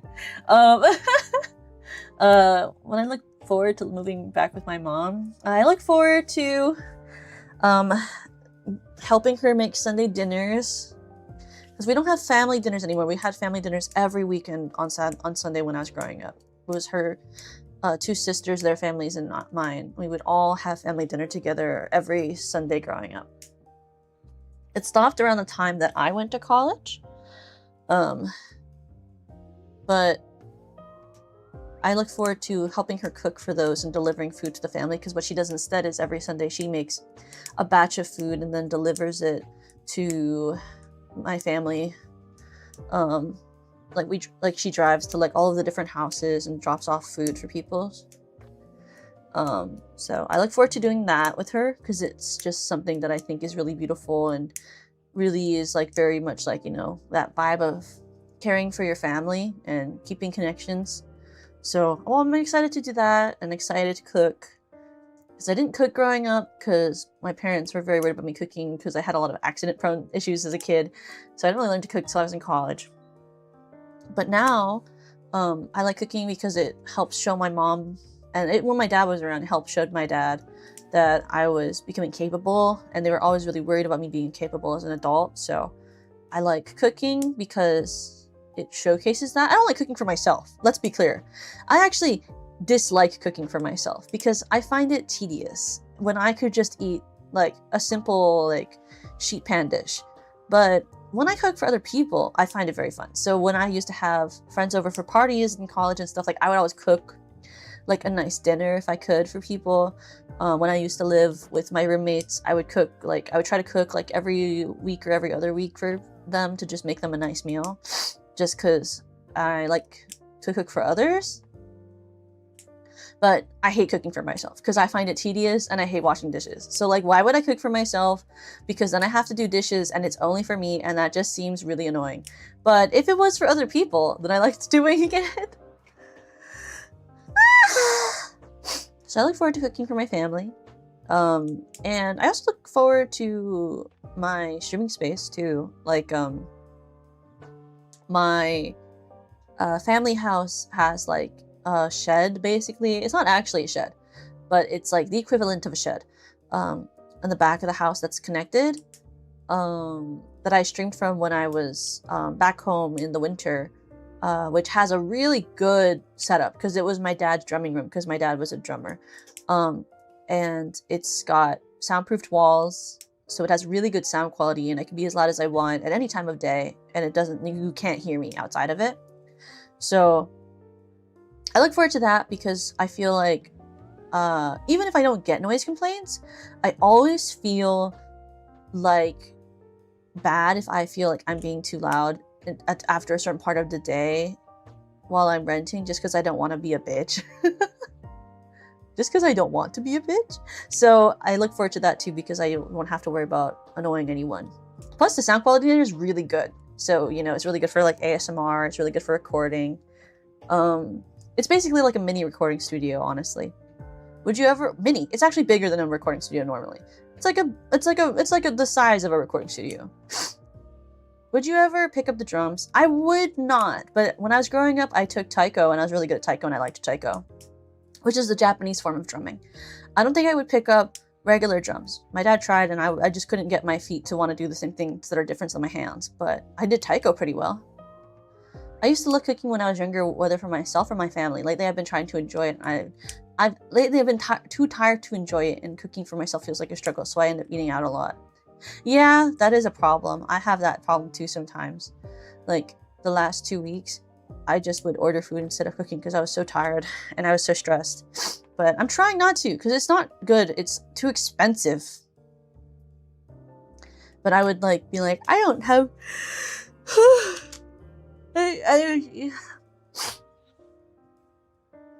Because I just spent a lot of time doing stuff. Like today was my first day of like learning different stuff for my second job.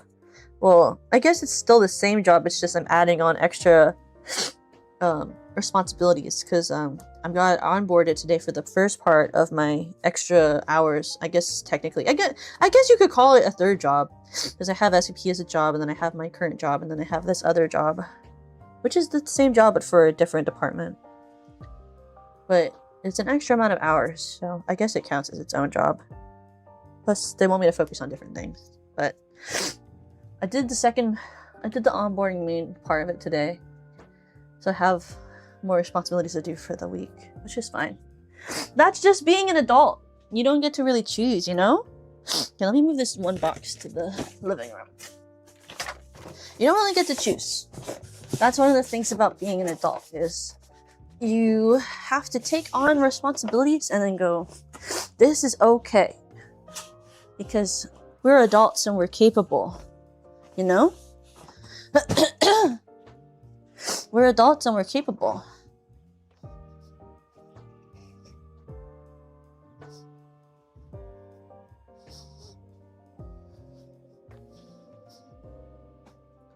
I feel like I was a big hurdle when learning drum set. I can do basic drum stuff. My weakest point is my left foot on the hi-hat pedal. Yeah, like the thing is, like, I can do like some hand and foot separation things, obviously, because I did like a lot of dance growing up. But something about the different beats was like really confusing for me. I also don't feel. I feel like the drums are kind of loud. Weirdly, even though I like taiko drums, something about the way that like the classical drum kit sounds was very tinny to my ears, and I don't really like bright tinny sounds too much. They make my head hurt sometimes.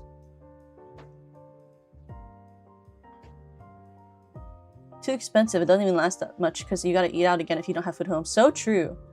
It's the cymbals. Yeah, I don't like it. It makes my head hurt. That's why a lot of tracks that I listen to don't really have like a lot of drum beats. Though sometimes I like them, but normally those are like, depends on the type of song, really. I do like the drums that are used a lot in like jazz though. Like a lot of slow jazz sort of like stuff. And also pop jazz or jazz pop. I think it's the order. Do they call it pop jazz or jazz pop? I like a lot of whichever way they order the words for that because they are particular or whatever on the internet, but I just call it pop jazz, but is it jazz pop? I forget. It's one of those twos. I'm tired of this, Grandpa. Well, that's too damn bad. Yeah. We're adults. It doesn't matter. Even though I don't feel like an adult, it's like, jazz pop. Yeah. Jazz has a technically tendency to use dark symbols, so they aren't as tinny sounding like in rock and metal. Yeah, that makes sense. Because I like listening to like jazz and metal. I think you guys are listening to jazz now. I forget because I took off my headset so I can move around. I don't even remember what you're listening to. You could be listening to music that's not for free and I would get in trouble. Oh, yeah. This is jazz. That's called bebop. This is called jazz style workout. Piano chill, relax, calm. No copyright music. That's what this one is called. Chill jazz. No copyright music.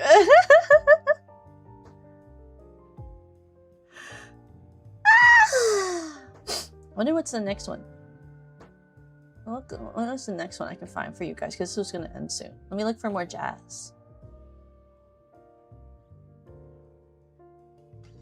Duetto.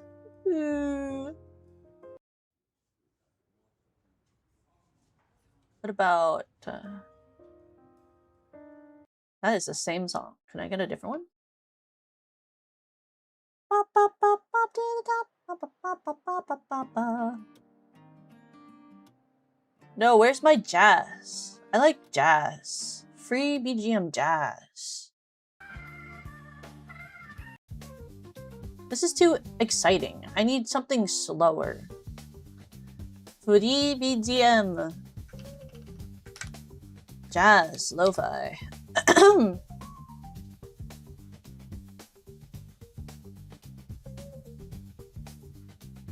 Cafe. Okay,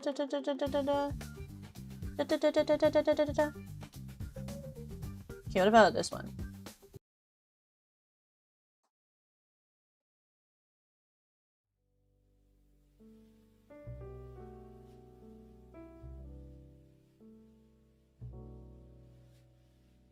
Oh, nice. I love jazz. Jazz is so good. I really hope that I would like to one day have like a very jazzy, I would really like to have a jazzy original song one day, you know? I feel like that would be really fun. A nice jazz Ori song. Toka orange. What way am I orange? Is it the lighting? You don't like my water lighting? Hi, Penny! Kinds of on the slope and blue giant. And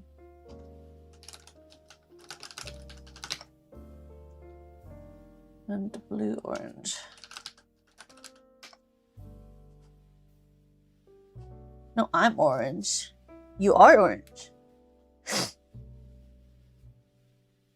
You people, if there's electric bass in your jazz original, that's totally gonna happen. I'll learn on the bass. Yeah, I hope so. Oh no, a lemon appeared. Lemon, melon, cookie, lemon, cookie. Penny. Did you see? Penny, did you see? That I'm in this Yuri Yaoi debate at Offkai? I'll be debating whether Yuri or Yaoi is better. Can you tell me your opinion, Penny? What do you think? What is your argument? Yuri or Yaoi? Pick one. Yeah? Penny, pick one. Penny. Pick one. Which do you like more? Quick, from my brain. Do you prefer Yuri or Yaoi? My opinion is I love head slop. Penny! Wasn't even a freaking option that I offered you.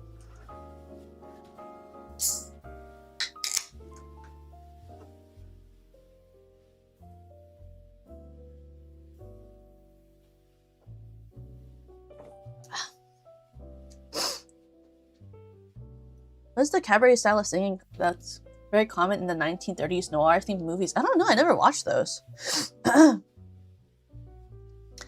It's just the third option. That's crazy. I know. I'm like, if a man and a woman had a baby. That is like most babies, but okay. Driving her to drink. That's true. I'm like one step away from becoming an alcoholic.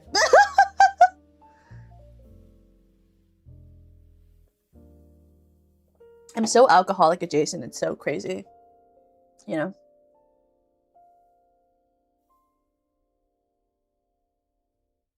Your favorite alcoholic adjacent VTuber.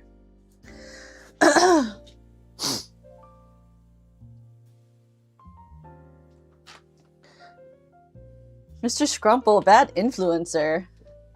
Oh yes, I'm the worst influencer. Wine ant coded, so true.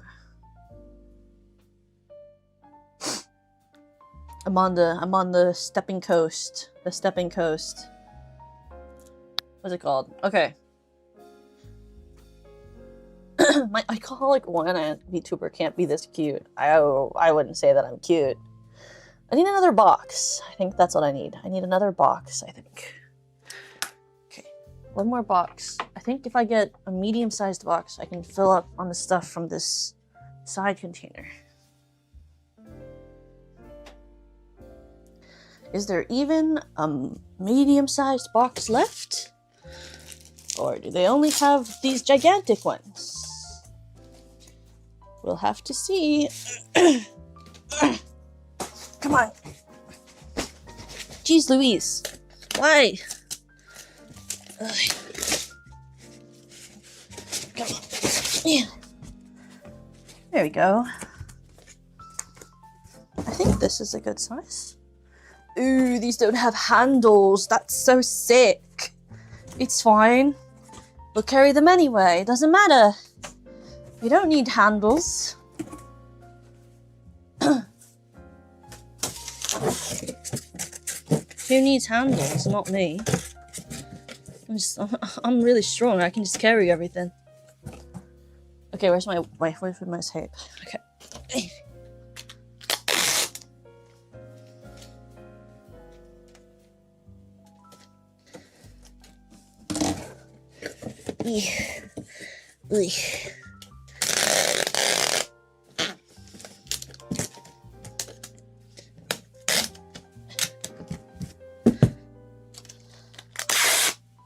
If I was getting rid of a body, you wouldn't hear me. I wouldn't talk about it. I'd be very quiet about it. I've seen too many movies where the killer get caught.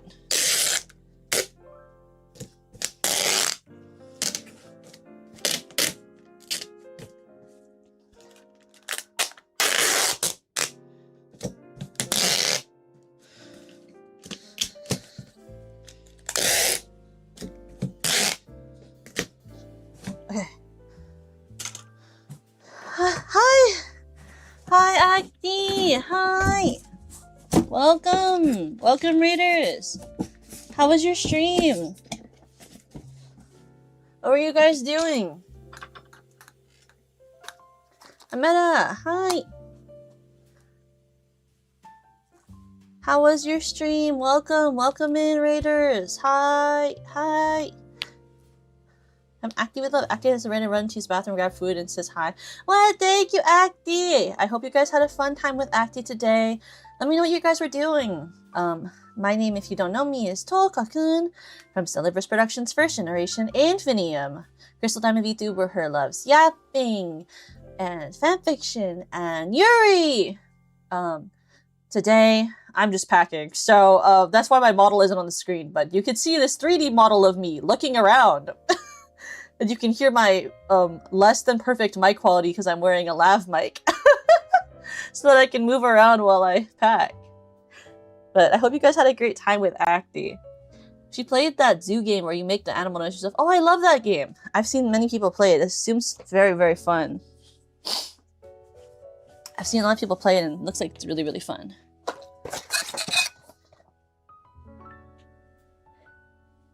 Oh my gosh, my SVP stickers. I found my SVP sticker stash.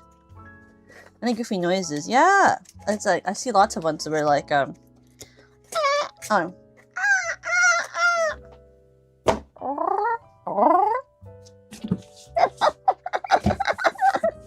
like that type of stuffs, you know?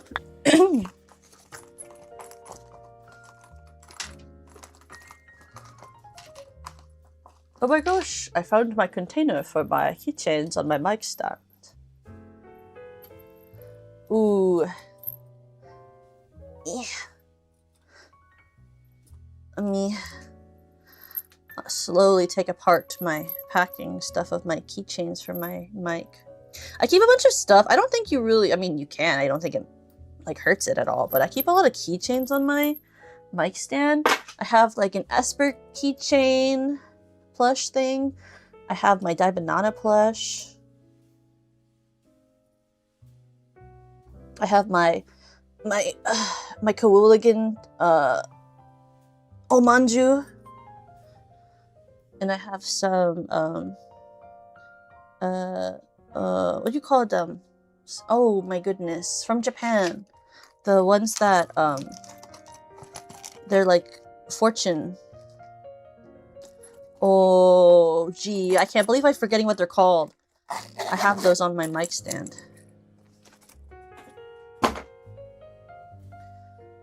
They're the ones that you get from the temple. I normally know what these are called, but I guess not today. I have one for success and one for good luck. That was from... Hio got them for me when we were in Japan. Yeah, the talisman ones. Or I guess they're not talismans, but, you know, that's like the same thing. Kind of. But, you know, you buy them for people and you give them at, from the different temples. Hio got me two. And then I got her a couple.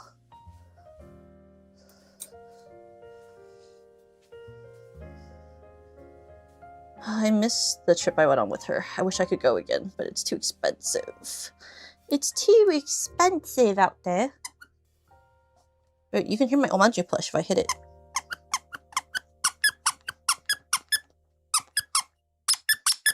That's me squeaking my Omanju of the Kawuligan. Oh my god, I want her bucket hat! Did you guys see Hio's birthday was yesterday?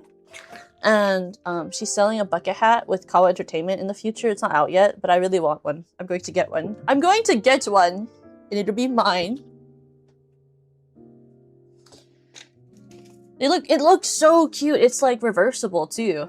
Like it's got like one side that is like yellow with the sprout, and then the other side is it's blue with like extra stuff. I love your blank stare so much, it's making me very happy. What do you mean by that? This is how you guys know that she likes hypnotism. She likes my blank stare? What do you mean?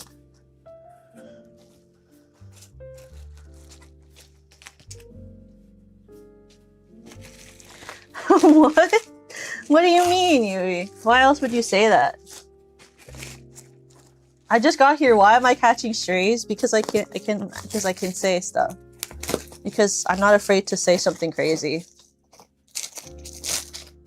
Hi, Yui. I love you. I'm packing my stuff like a good person. I don't like furries. Not like I don't like furries. Furries are fine. If you want to be a furry, that's fine. I'm not judging you, but I'm not a furry.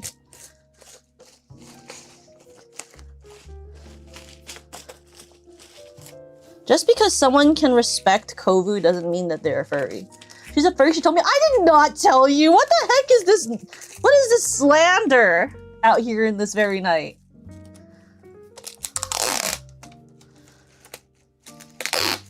Just hear that tape sound, Yui? That's me going to your place and taping over your mouth for saying that.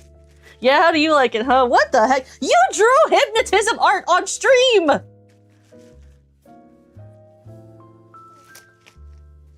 I'd like to thank you. You're so funny. Yeah, she even said it so on Perry's stream and it was pinned because Perry told me to type it and I said okay because I thought she was being really cute and wasn't gonna be mean to me. Because I trusted her with my soul, bro. And then she attacked me. Like a feral worm.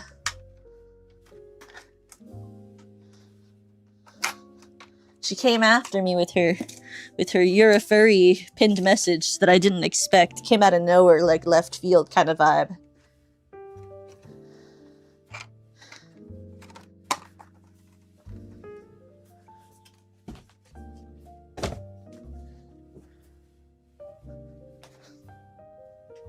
Baited. Well, I was baited. And I fell for it. And I fell for it.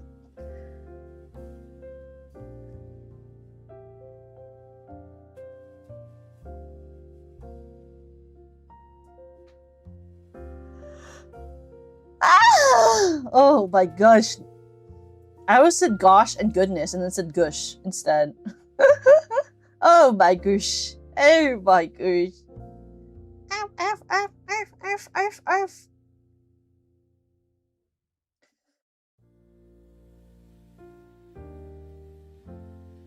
Ura.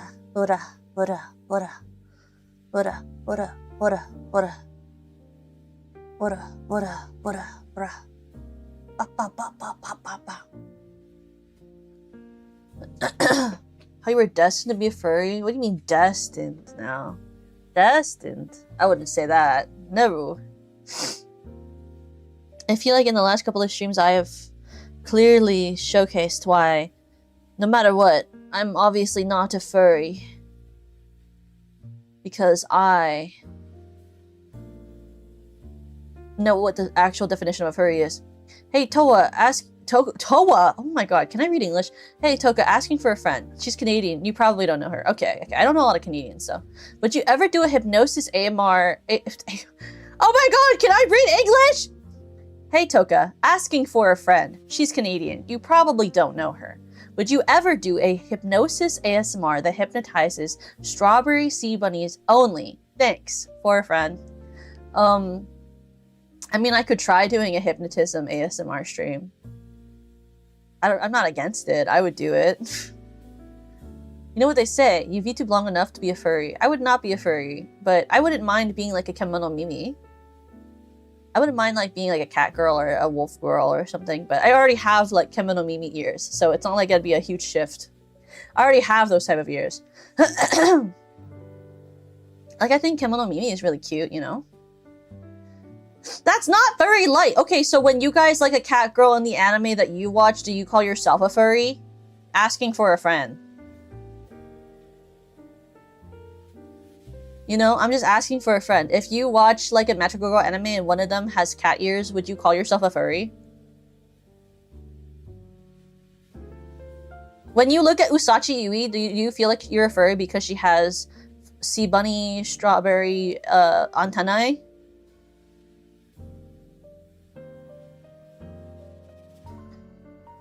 When you look at Rina, do you call yourself a furry because she has owl tufts? Hi Prime, welcome. She got you there. What can I say, Conclaver? I'm so good at my arguments. I'm so smart. What can I say? Toka ears cute. Thank you. Is the anime, if the anime B-stars, then yes. I'm not attracted to any of the girls or boys in B-stars. They're all like a little too animal-y for me. But I think the art style is really pretty, like especially in the actual manga. I think the anime art style is okay in the anime, but I feel like it's a little bit less expressive. Would you rather furry content every day for a year with no Yuri, or yaoi content for a year with no Yuri? Wait, that question is confusing me. Okay, wait. Would you rather furry content every day for a year with no Yuri? So wouldn't that just be like regular, like, yeah, there's no Yuri for either of them. So really, like, I wouldn't be consuming any content for a year. Like, I almost exclusively consume Yuri. Would it count as yuri if the yaoi content was drag? I mean, that's an interesting question, because a lot of drag queens, their persona is female, but a lot of drag performers still identify as male. So I guess it would depend on if you would consider the yuri content of their drag queens to be considered yuri. Like, that's a really interesting question. I feel like you'd have to ask the people that would perform the drag what they would consider it. Because there are people who also consider drag as more of like a performance versus an identity. And then some consider it an exploration of identity.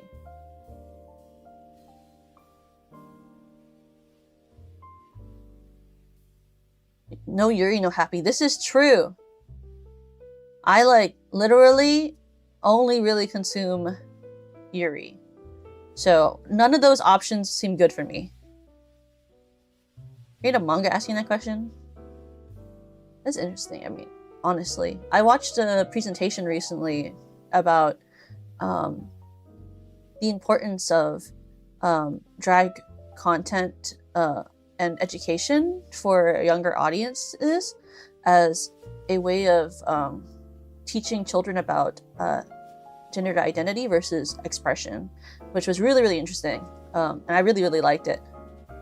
Because it is a very interesting thing, is that, you know, I feel like a lot of things are considered taboo or considered inappropriate for children because people who are assuming those things don't actually understand what the things are, and they don't really understand the importance of allowing children to learn and understand educationally about certain things and about what it means to explore identity versus expression.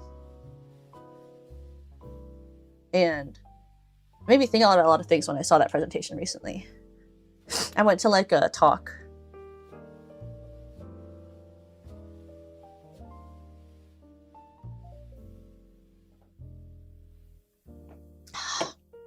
Because I have a lot of friends from college who perform burlesque and drag, because I went to theater college. And it always confused me when I would hear about or see things online about parents being upset about like drag queens reading books for free in libraries to children, because those are educational experiences and all it does is allow children to have fun getting story time, you know? And like I would see like stuff about people thinking that drag is inherently sexual when it's not, because the basis of drag is in exploration of expression of self versus like, and like nothing of it is inherently sexual. Even though its basis is in performance burlesque, it's not an inherently burlesque performance. But I think that's just because a lot of people choose to be ignorant and hate on things instead of becoming educated about the things that they're confused about, you know? Which is something that always confuses me, because why wouldn't you want to be educated about something that you find yourself becoming upset about? Like, I feel like when I'm upset about something, I want to look into it and understand it because I want to understand why I'm upset. Because what if I don't understand? And it's like the reason I'm upset is because I don't understand. Like, I'd rather understand and then become unupset, you know? Trying to make a nuanced point to people who don't want to learn more. I mean, yeah, that is kind of it, isn't it? Because, like, it just doesn't make any sense to me. Yeah, its history and popularity is most commonly affiliated with burlesque, but the concept in the act itself doesn't have to be. Yeah, and that's something I never really understood, because especially, like, there are such different performers of things like drag.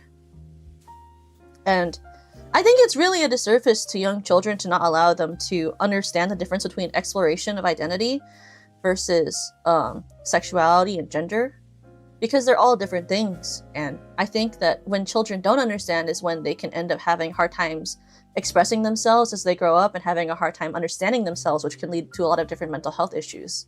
Because when children have a hard time understanding and expressing themselves, that's when a lot of behavioral issues and self-confidence issues pop up. So the more tools you give children to understand and explore things for themselves when they're younger, the more easier they're able to express and understand themselves when they grow up, you know? And I just can't understand being a parent and not wanting to give my kids as many tools to understand themselves as possible.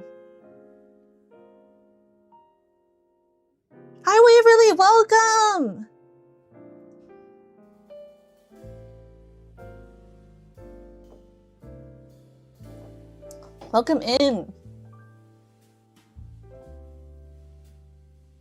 Oh my god, I was also I was watching this very interesting video last night about this epidemic of parents for current generation of kids not teaching their kids how to be competent, and how there's been like a recent issue where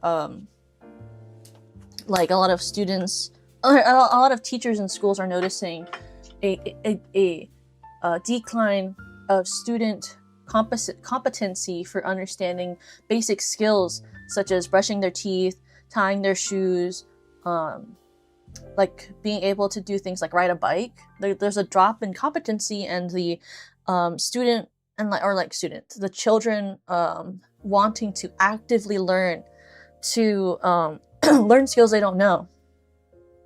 Like when they're challenged, they just choose to like stop and like stuff like that. And how it's coming from a lot of the time parents feeling like they don't have time to teach their kids those skills. And the woman who was doing like a speech about this was talking about how she completely empathizes with the fact that because of the current way that society works and having, you know, lots of jobs and needing to work more than one job in order to support your family, it makes sense that parents are overwhelmed. But that it's not about having extra time to teach your kids these skills, it's about having intentional time and intentional moments where you planned to teach these skills, because the thing is, you don't have to have all of the time in the world. It's making sure that the time that you have, you're using correctly. And it made me think about like how difficult it must be to like raise a child, but also like how it's important to think about the moments. Like when I was younger, it made me think about like moments where my parents intentionally made me learn something or had me try to do something myself instead of helping me so that I would become more competent, you know? Yeah, I've been learning a lot more about gender and gender expression and stuff lately, and the concept of gender euphoria, and it's very interesting to me. Yeah! I think about it a lot because I have a lot of friends who are non-binary, and it was something that I like learned a lot about when I was in high school, because I had so many friends who were exploring with their genders, like learning about pronouns, learning about how to change my language to help make sure that, you know, they were comfortable and stuff, and doing my best to like make sure my friends were being supported and felt supported while they were exploring who they were. And so to me, the topic is really important. And so I always like try to go to talks if I can when people do like they're like, you know, when people will do like speeches and presentations and stuff, or like watching videos about it, because I don't want to be misinformed and like be someone who makes people feel uncomfortable because I don't put in the effort to understand different ways in which people might express themselves to the world, you know? Yeah, parents aren't even reading to their kids. I remember some of my favorite moments as a child was when it'd be nighttime and my dad would sit with me in bed and he would read stories to me, and we would read together. And it really helped me and learn how to read. But it also, apparently, my mom said that when he was reading to me at night, it was actually helping my dad with his writing skills a lot. Like his writing and reading, like genuinely improved when he was reading books to me as a child. And I just can't imagine like not bonding with your kid like that, you know? Like I understand being tired, you know, like my parents were very tired when they were raising me. Like when I was born, my mom had 2 jobs and my dad worked a job as like a fire captain. So he was really, really busy, and he had a lot of nights where he wasn't at home. And it was like one of those things where, you know, like he was very tired, but he always spent that extra time to like read to me. And because he wasn't home for a certain amount of days per week, you know, when he was home, he was very intentional about what he was doing. Like it was always like, okay, so it's one of the days where I'm home, you know, I want to make sure I'm taking her to the park, or I want to make sure that I'm reading to her. I want to make sure that I'm, you know, he would sit with me when I was doing like worksheets, or he would, you know, ask if I wanted to go like play outside and do something with me. And it was very like intentional that he wanted to make sure he was spending time with me and doing things with me and helping me experience new things so that I was having like a good childhood. So like, I just think that those are really important things to prioritize when you have kids, you know? Because it really makes all the difference when you grow up. I mean, at least to me, I think it really does. Like, I can't imagine not having that type of experience. Like, I would want to provide that to my kids. They don't even read to their kids, and they just ask you, have you seen? Yeah, if I grow up and I ask my kid that before they're 17, I really, like, someone should slap me. I don't believe in violence, but if I ask my kid that before they turn 17, someone should slap me. Because I just don't think that that's something I need to do with my child, you know? Like, if anything, they should ask me. Like, I don't want to be the one asking them. Maybe I can, like, if it's something I know that they'll really like, but, like, I would rather, like, actively communicate with them. Like, my mom sends me shorts, but they're all cooking videos. Or there are things that she doesn't know are AI. Yeah, you need a lot of practice with words. It's easy to lose, and also, like, there's been a lot of posts I've seen online of teachers being scared about the fact that their children can't spell. And, like, I can't spell, okay? Like, you know, I have learning challenges, and I couldn't spell, and I still have problems with spelling. But I always tried to get better at spelling. Like, I actively, like, I've seen, like, stuff talking about how a lot of kids start to give up when they can't spell. Like, I just don't understand that. Because even when I was discouraged a lot, because I was always told that I was very stupid, like, I always felt the need to keep trying to get better at spelling, because I knew it was important. And I wouldn't want my kid to feel like they should give up.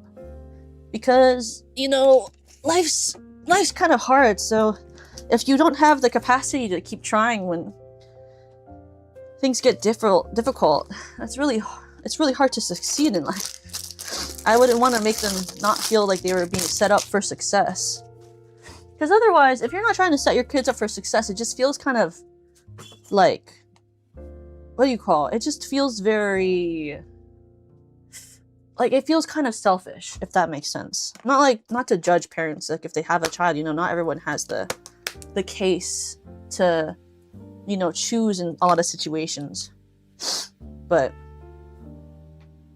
I just think that, you know, when you have a kid, if you have the option to choose, it is your responsibility to want to set those kids up for success. What is this art that I have? Why do I own this? This is kind of disturbing. Why do I own this? Who drew this?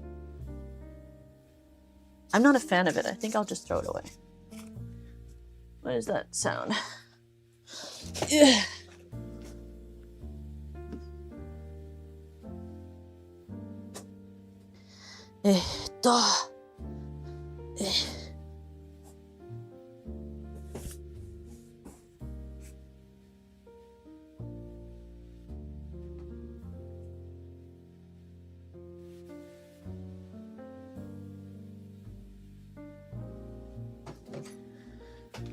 It doesn't help that our classrooms are too overcrowded with students. Imagine having a room of 25 plus children, all from different backgrounds with different ways to learn. It's a nightmare. Yeah. I agree. I mean, I think that that's a part of the problem too, is that a lot of things are understaffed. And there's not really a solution, because right now it's really hard to, I find it hard to try to expect someone to want to be a teacher in this environment, in this economy. They don't have, depending on what school, you know, district they're teaching for, they don't have good health insurance. It's a really hard job. I mean,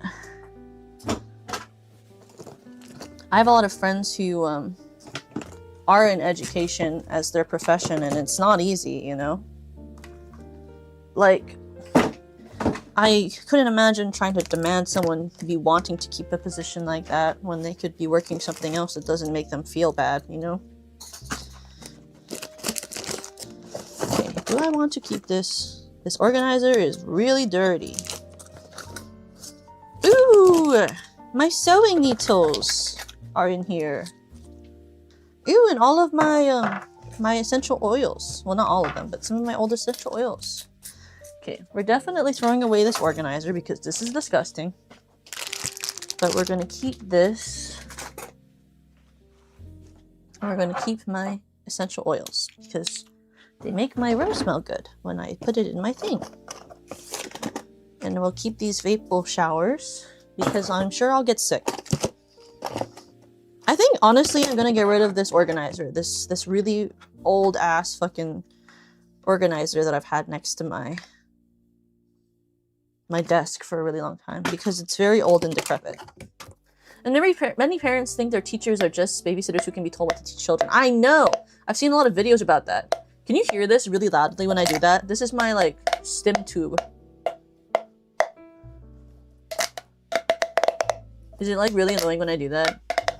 I like that I'm doing that and I keep making the sound and asking you whether it's annoying instead of waiting for you to tell me.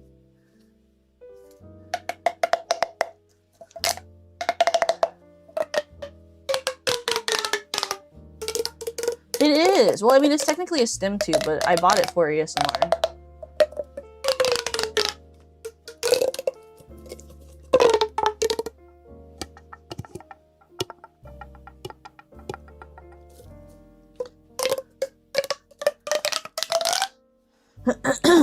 It's like I always wanted to get this one of those slugs, but I never did.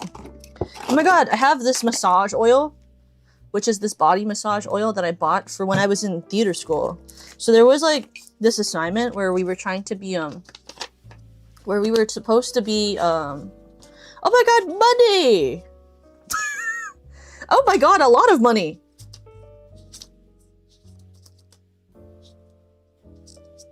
Oh, that's sick. I didn't even know that I had money.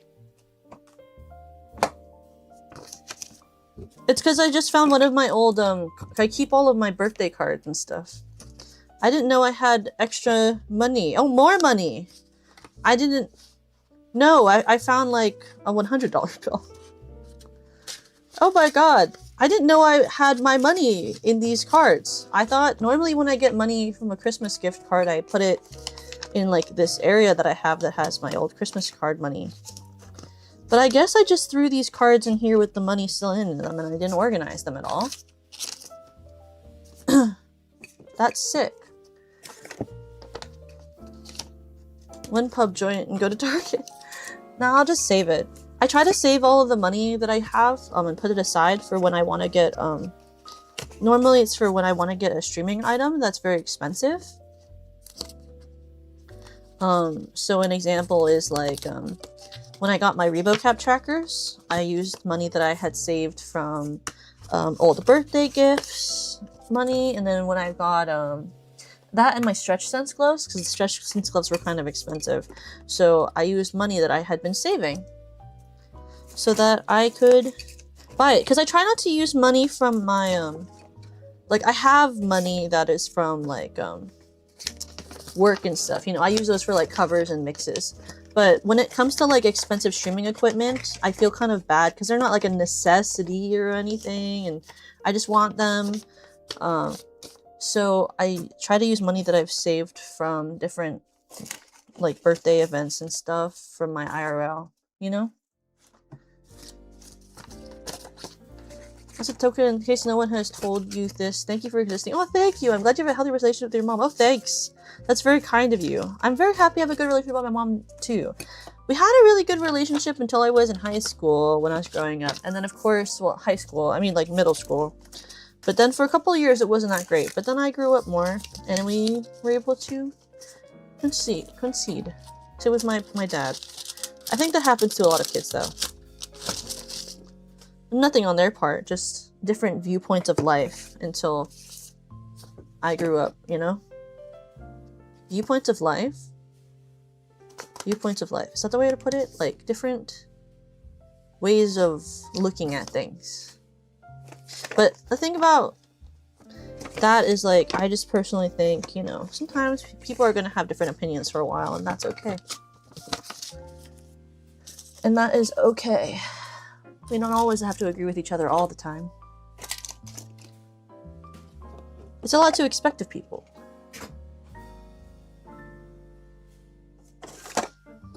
Oh my god, my square bowl. So I have this square bowl that I got from, like, I don't know where, a really long time ago.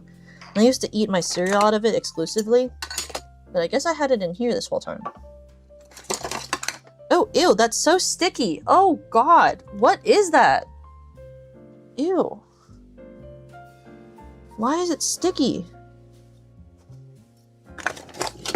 What is in here? Why was that sticky? What is happening? Okay, I'm not gonna look in that bowl for a second. But this, I found my Game Boy. My Game Boy was in this box. My Game Boy with my Pokemon Yellow, my Pokemon Silver, my Pokemon Red. Have you ever done ceramics? I did. I did ceramics from the 3rd grade until the 8th grade. I took ceramics class after school. I used to like pottery a lot. But it's kind of a really expensive hobby. And also at a certain point you have too many things and you don't know what to do with them. Like my mom has a collection of my old bowls and stuff that I used to make. I did ceramics, tennis, swimming, theater, and I also did Kids Invent, which was like it was like a like innovation sort of class where basically you build like minor robotics. And also I did I did Kids Invent, and then I also did sewing, and then I did sewing. I did sewing classes.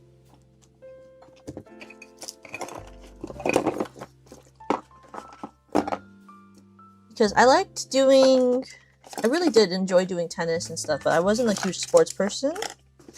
And I liked sewing a lot because I liked creating plushes, but I never ended up liking, like... What is this?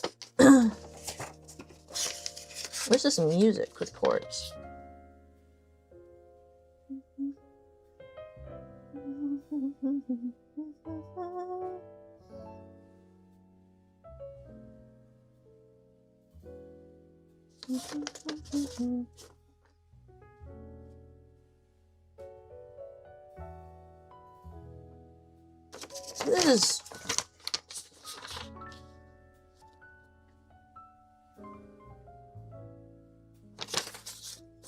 Is this like from an all original works musical that was in my college? I don't remember. Anyway. I like came upon like these papers of like a Yuri song with chord progressions, and I don't think that's fine because that's not normally how I write, but it was in my drawer, so it must have been someone from my college had an original work that they had me do a reading thing for that I forgot about.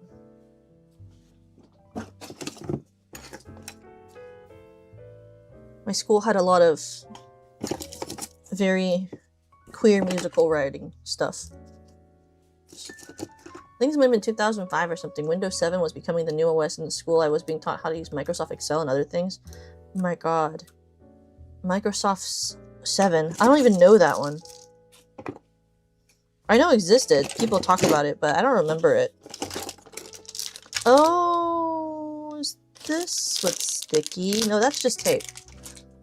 See, I don't know what the heck this is. Where did the stickiness come from? Oh my god, Pokemon Mystery Dungeon!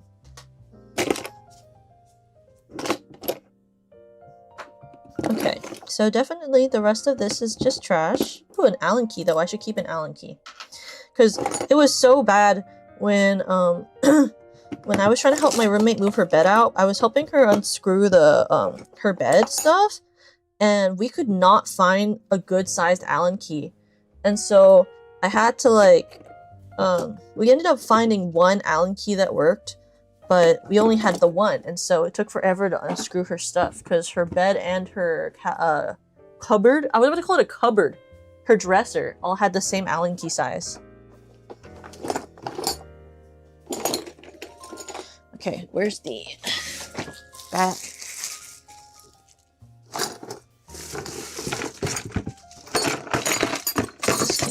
trash.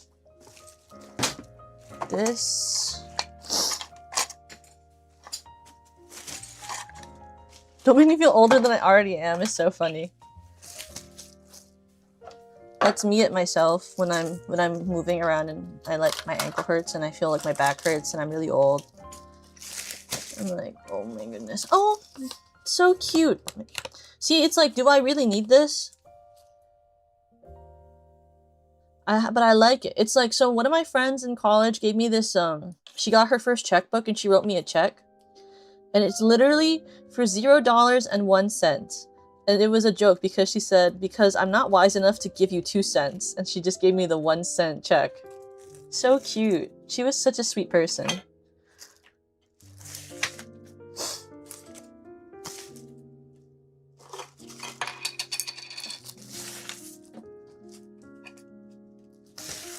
You should cash that in now. It's been more than enough long enough time where I can't cash it. It's been like years.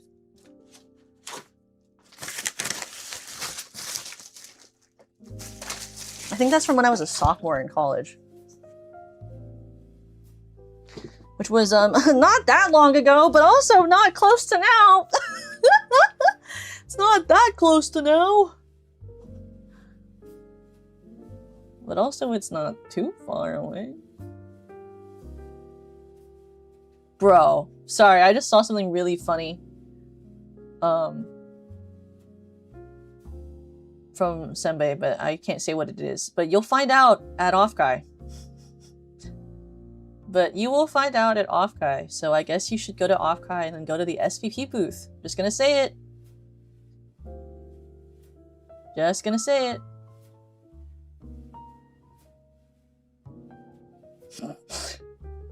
So fucking stupid. Oh my goodness.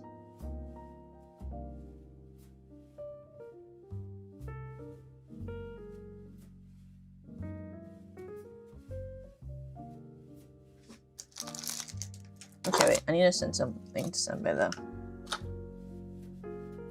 Is that a 6-7 meme? I wouldn't say it's a 6-7 meme, but I would say I think you guys would find it funny and that you should. You should go to the SCP booth. I can't say what it is, but I think you should go to the SCP booth. I think it's kind of cool and funny.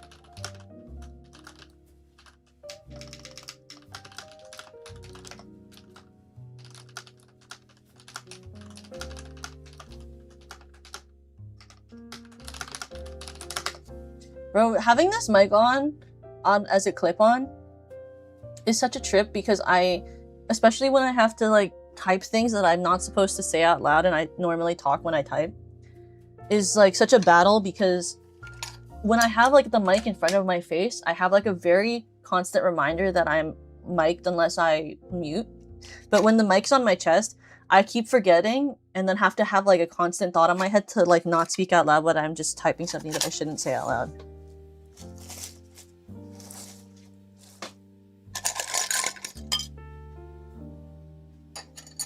I am my own biggest risk. Oh my goodness. Typing, no. I have more clips for bags. Bags. Big clips. Those are good, I needed more of those anyway.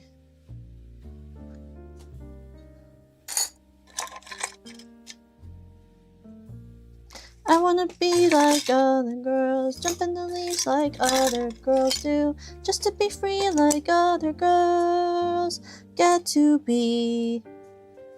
Do you guys know that song? That's from Mulan 2. Did you guys watch Mulan 2? It was one of my favorite movies growing up. I watched it so many times. If you haven't, maybe we should watch it this summer. Oh my god, guys! Descendants 5 Wicked Wonderland! It's coming out on the 16th of July! Sorry, it just reminded me of that. There was a Mulan sequel. Yes, it was direct to DVD and it was really, really good. Mulan 2 is really, really good. I know, in 1 month exactly. I'm so excited. I saw the trailer and everything. It looks so much better than the last movie. Even though I liked the last movie. I'm so excited for it. I can't wait for us to do a watch along. I gotta have somebody watch it with me, otherwise I'll be alone and I'll feel like a nerd. But we definitely should watch Mulan 2 together too. I feel like that'll be fun. If you guys haven't seen it yet, it's a really good movie. I like that there's actual, like, it feels like Mulan and Shang are an actual couple in it.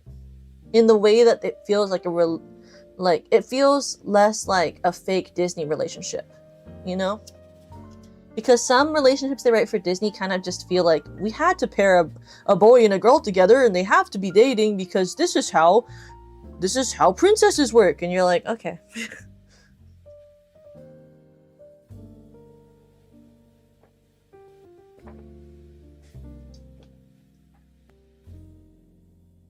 I do also like that about Wicked Wonderland, like the new gen of Descendants. I do like that Red and I really like that Red and Chloe don't have love interests, because as much as I like Ben and Mal together, I don't think it added anything to the plot for them to be in a relationship. You know, like it didn't really fix everything.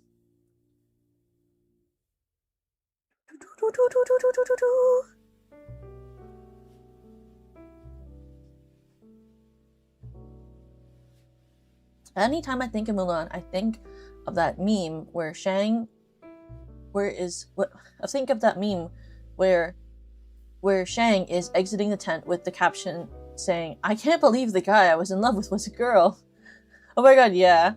I always thought that was really, I mean, I liked that about Mulan a lot. When I was younger. She was like my favorite princess when I was a kid. It was just because I liked her independence and how she just, you know, fought for herself and making sure that like she was unafraid to take on this extreme responsibility in order to help her family.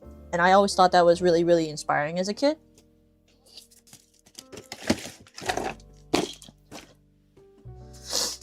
Because, I don't know, my parents never really brought it upon me to feel the need to have like family honor or any of that.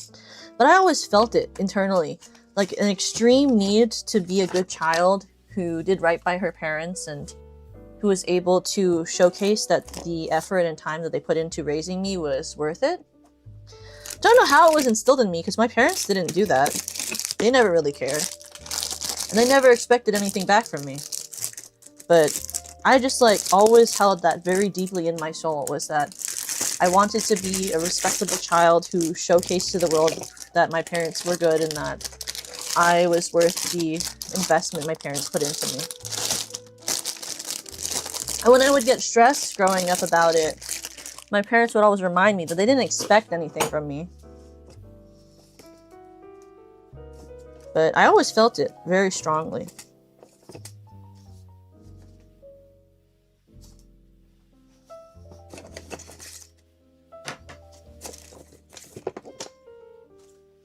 You know, because like, why would you ever not want to be one of those? It's interesting to me to see how you relate to Hollywood movies. I think for me as a kid, I was always more interested in the presentation of a film. Oh no, I always thought about the message when I was a kid. I was very heavy on the messages of the movies I watched as a kid.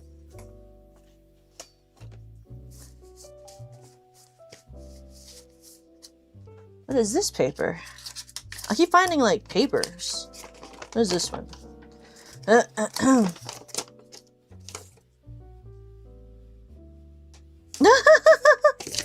That's so funny. Oh.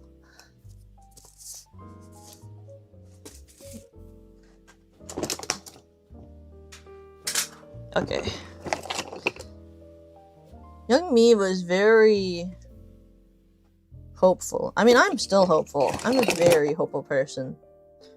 But I think when I was younger, I was very naive to like thinking that it'd be easier than it is to get work as an adult. Which I think a lot of kids actually, that's not just like a me thing, that's like a lot of kids, like a lot of people in general. Like hope and dream and want things to be easier than they are. Saw like a paper of like, or like there was like a folded paper in my drawer of like an assignment where we had to like write down what we were hoping we would be like several years into the future of graduating from college. And I saw mine and I was like, yeah, sure, kid. Saw that message, I'm like, oh god, like, yeah, you can dream. We can dream, bro. Everyone's so creative.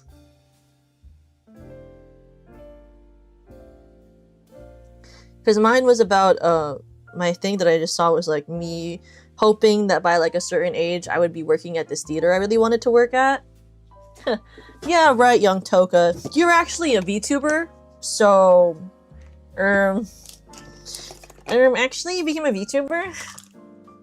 Actually, you never even applied for that company because you decided you didn't want to work in theater anymore? Ooh, crazy? Ooh, crazy?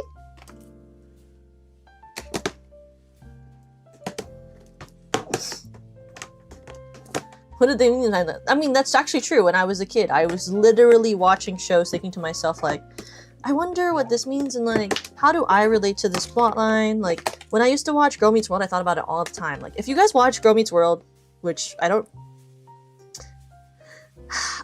know how many of you I would think actually watch Girl Meets World. Did any of you guys watch Girl Meets World?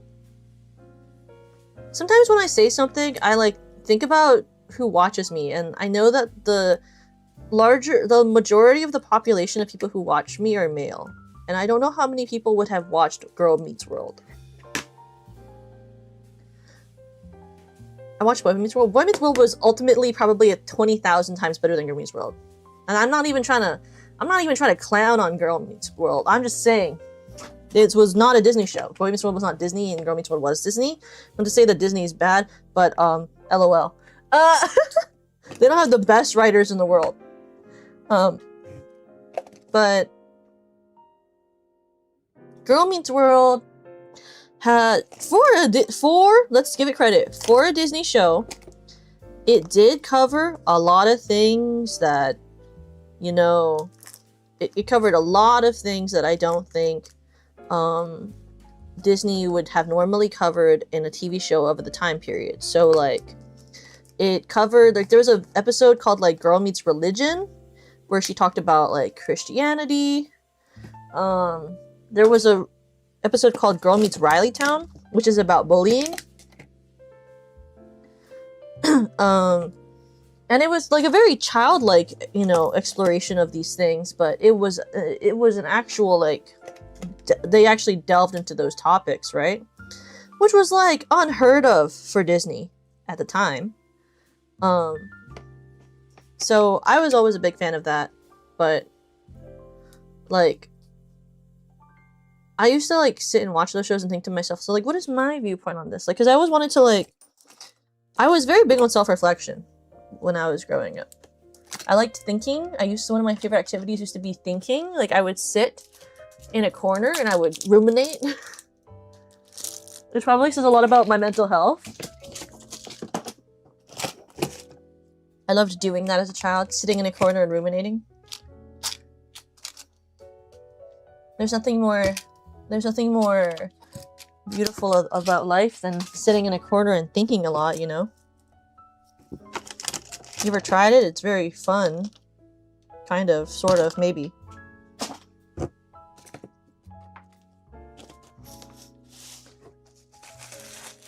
Evan Stevens and Lizzie McGuire? I've never watched those, but I've heard of them. I remember Girl Meets World. Yeah! It wasn't very good acted, but I liked it. And I shipped the two best friends more than I shipped the love interest with the girl because I really didn't care about the guys. Well, I cared about Farkle, but Farkle, I wouldn't ship Farkle with any of the main girls because he has Smackle. And I really liked him with Smackle. I thought they were awesome. I think Farkle was so cute with Smackle. And I know if you hear those names, you're like, that sounds like a really stupid ass name. And I would say, you're right. But I did ship Maya and Riley together really hard. Because genuinely, how was I supposed to ship her with the boy? Like, he was as interesting as seeing Gravy at Thanksgiving dinner. You know what I mean? Like, his personality was as interesting as going to Thanksgiving dinner and seeing a pumpkin pie. Like, oh wow, didn't think we'd have pumpkin pie this year. Like, hello?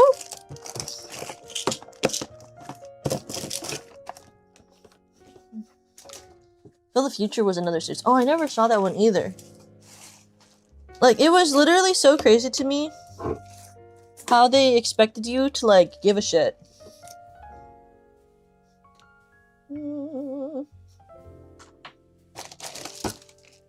Just like, how was I supposed to care about this couple of, like, this girl who was obviously closer with her best friend, with this guy who has anger issues?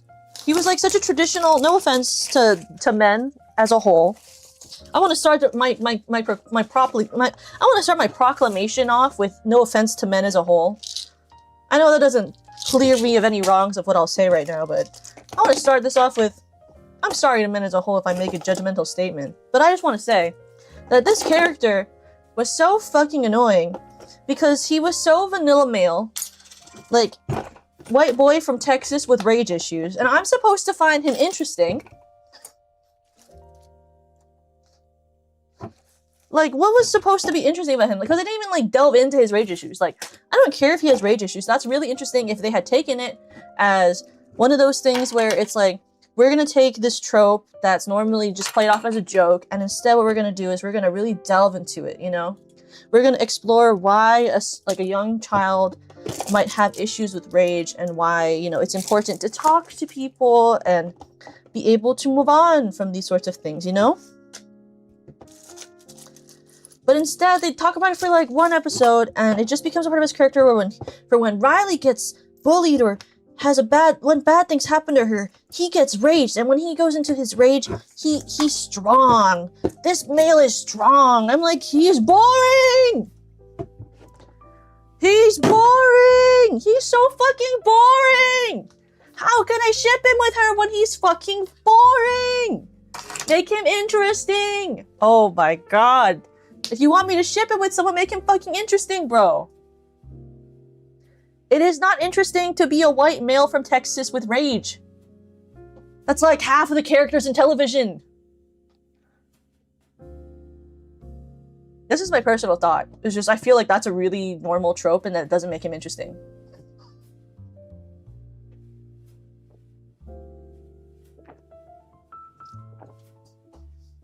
You know?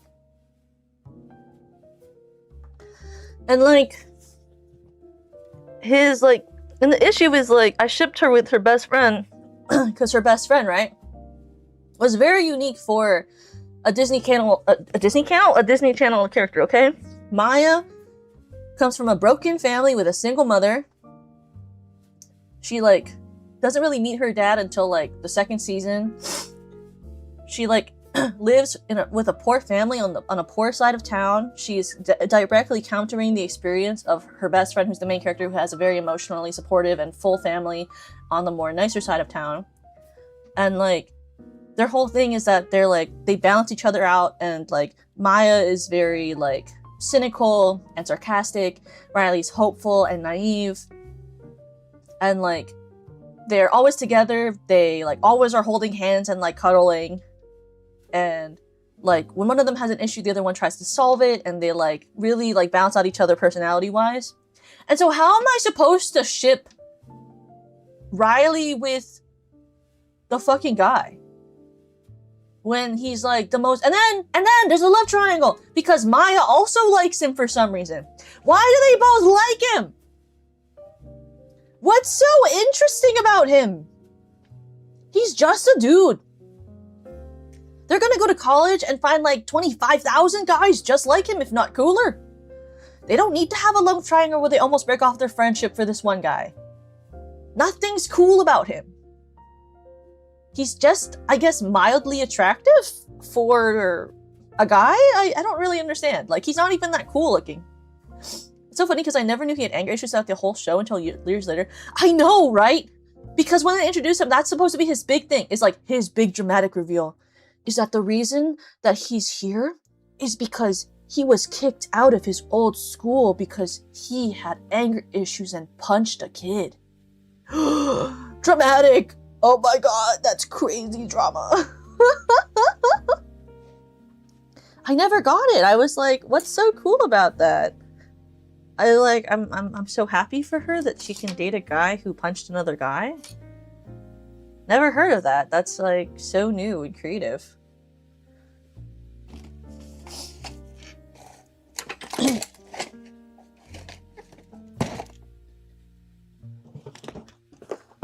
Like, I think they thought that they made him, like, sensitive or whatever, because, like, you know, but it really wasn't very interesting. But there are a lot of things with that show that I thought they could have done better. But, I mean, it was, like, a Disney show, so. I might like Disney shows, and I might talk about them a lot, but I'm also self-aware, and know that they aren't well written. Regardless of how much I'll hype them up, I am 100,000% self-aware that they are actually very poorly written.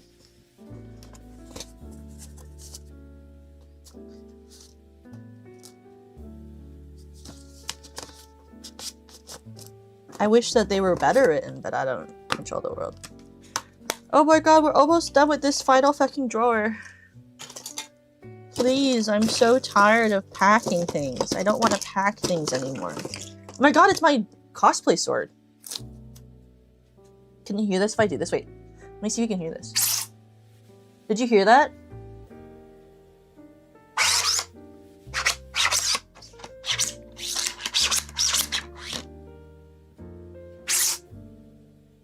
It's my cosplay sword of daimon.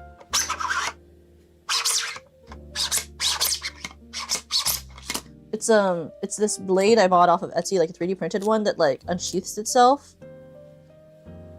And it's like, I painted it to look like Daibanana's sword. But I had a cosplay, but then I never got to wear it because I paid $230 for this cosplay.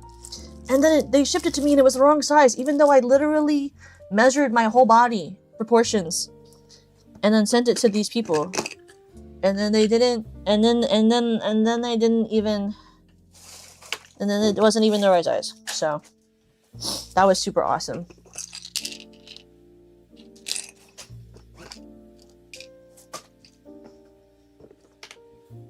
On the product listing in centimeters, they were, but I had tape measure, so I was able to measure it in centimeters. They made like, it was, the arms were too small, the waist was too big, and, like, the shoes were too small. But I measured everything directly.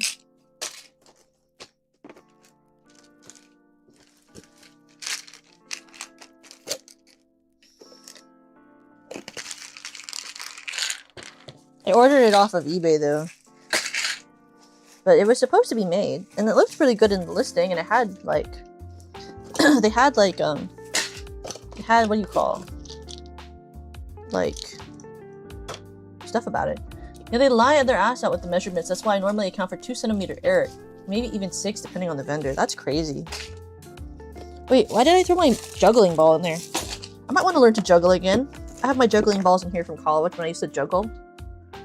You believe I used to juggle? I wasn't good at it, but I used to juggle. Because it was required to learn it when I was in class for clown. Have a good night, Gold! Oh my goodness, where's this string coming from? Here we go.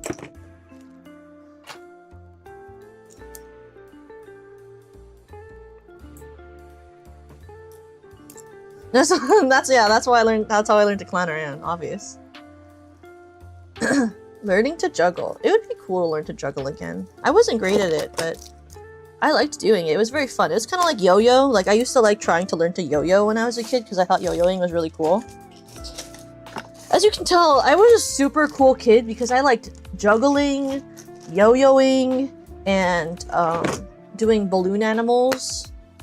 So obviously I was super cool because those are the coolest things to learn and do. I would love to do a balloon animal stream. Oh my god, balloon sculpting. I haven't balloon sculpted in so many years.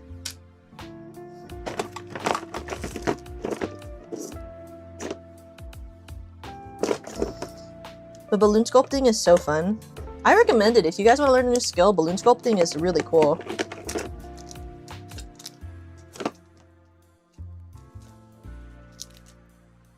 Tips to juggling. Do 6 to 7 motions. That is kind of genuinely true. 6-7, 6-7. Have you a balloon animal? We could. It'd be a ball. It wouldn't look completely accurate. We'd probably end up making a ball, and then just putting another like sort of maybe with 2 lines of purple for the face, and then the eyes would just have to be 2 white dots, and the horns would have to be just probably the 2 parts that I'll open the front would go from the face and then go up, and then we would put the 2 sides out for the ears, and then we would put a separate balloon at the bottom for the 4 feet. Because if you got too accurate, it would have to be really big so that you could make the eyes bigger. Oh my god, tiger bomb. Maybe I should put this. I should save this tiger bomb. I can put it on my ankle.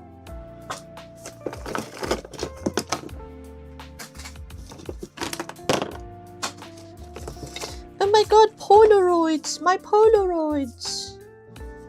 From high school. Polaroid.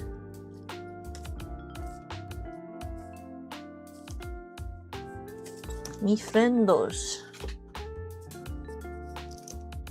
But I learned to do balloon animals, and when they would do like school fairs at my school, growing up, my middle school / elementary school growing up, I used to have my own booth because they didn't really have like other like a lot of vendors. So what they would do is they gave me my own booth, and I would do my own balloon animal stand, which was kind of fun.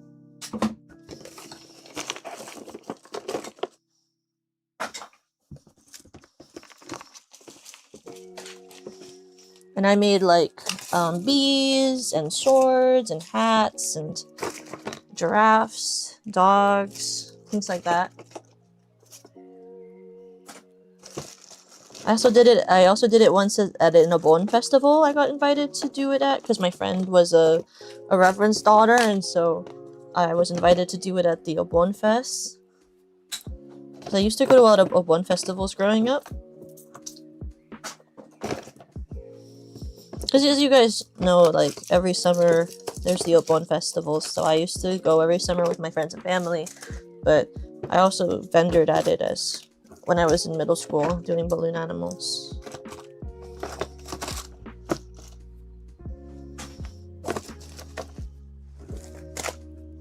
Which was always fun. Okay, how many more things do I want to keep?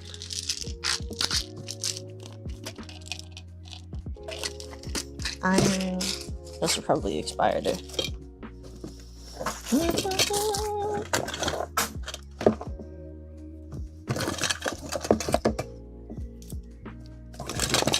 see. I don't know what that's for, this plastic thing. Old pens, hair ties. That's for dog. My dog is not with me, so that doesn't matter. I guess that's it. Okay, cool.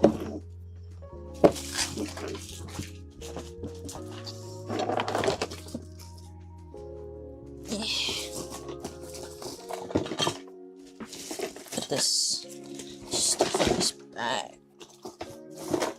Ooh. Okay. And then, what else is left over here? This is my plush from when I went to Japan with Hio. This can go Oh.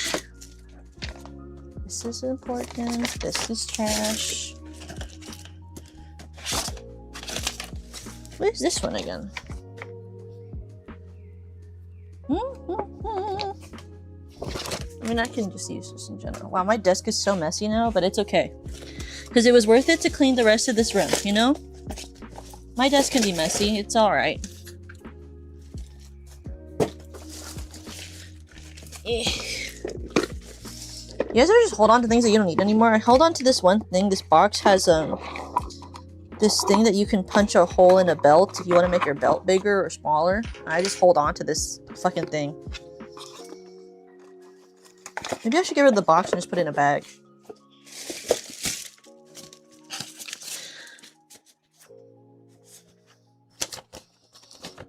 More letters.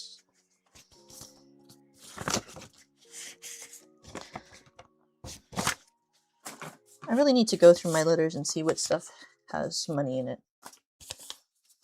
Oh yeah, I'm not going to stream tomorrow, but I would probably, since I'm not moving anymore on Wednesday, I'm gonna stream on Wednesday. Because I probably will end up moving next week. And then, what day is Thursday?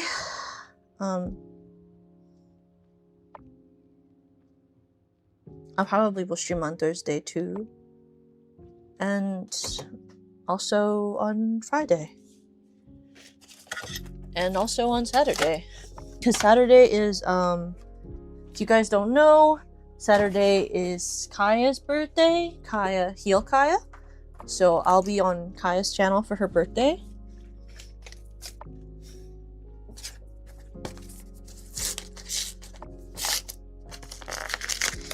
I don't know what yet, but I will be there, and I will do a call-in. That will be fun.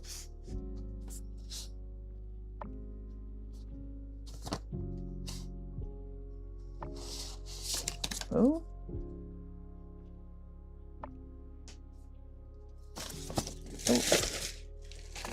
Okay. Got this. Oh, cute. I didn't even remember that I had this pin. Okay. Great. Okay, I cleaned that whole area. That's wonderful. That's wonderful. Yippee! And I found enough of these wall holder things for like current amount of pictures I have that I didn't know I had, but I guess I did. Okay, let me switch my mic over then. Okay, let me just move these so I can actually access my mouse because everything's on my desk. What to do? Okay.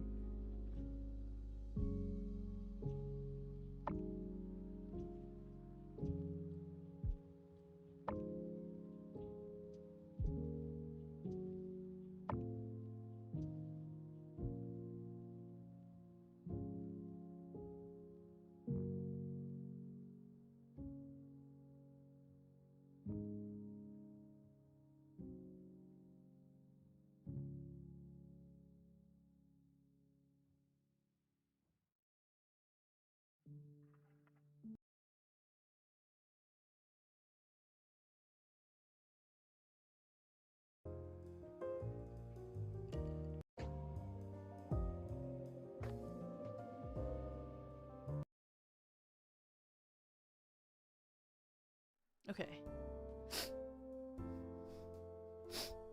Where is it?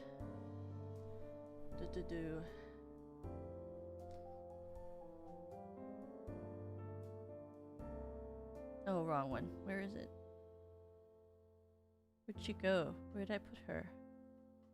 Hello? There she is. Okay.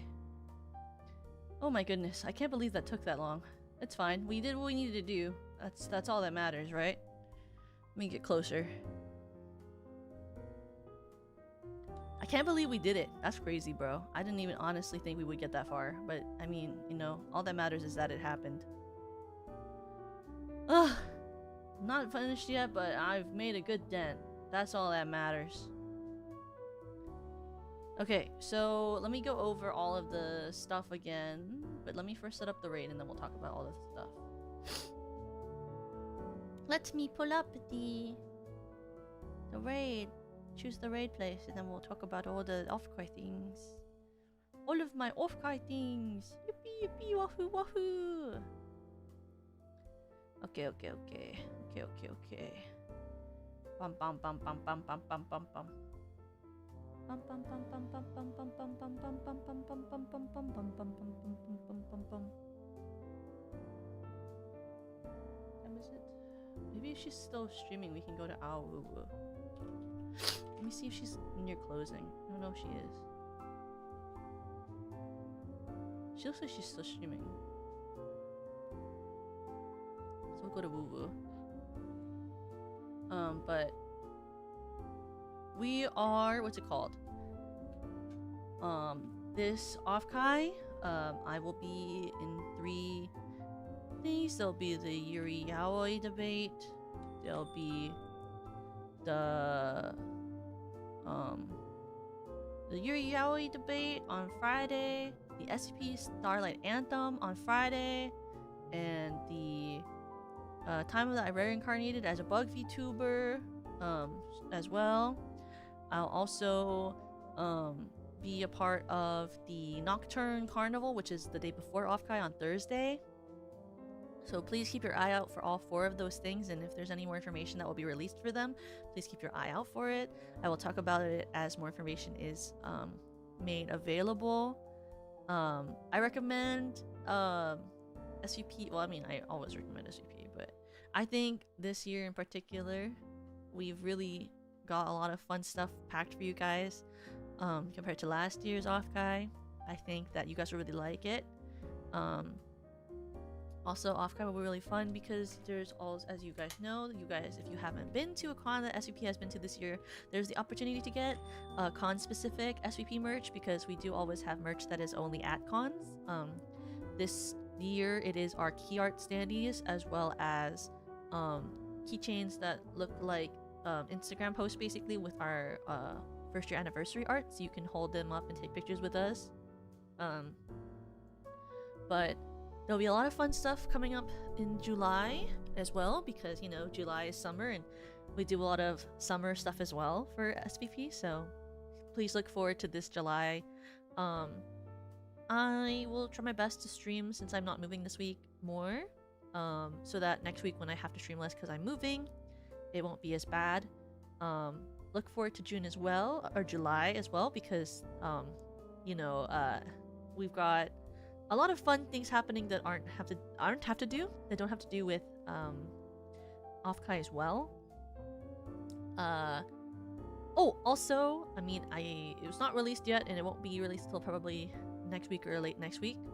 But keep your eye out also for a little June cover that Yui and I have been working on. I think you guys will like, because Happy Pride. I hope you guys will like that as well when it's able to come out. Oh my god, I'm really good at English. For when it's ready to be released. I hope you guys will like it. We're gonna raid into Awu. But I will see you guys on Wednesday. And I'll think of what we're gonna do. I don't know. We're not gonna pack again. I mean, I hope not. No, I hope we can do something fun on Wednesday. But I will see you guys all soon, and thank you for hanging out with me, and I will see you guys then, okay? 3, 2, 1. とかく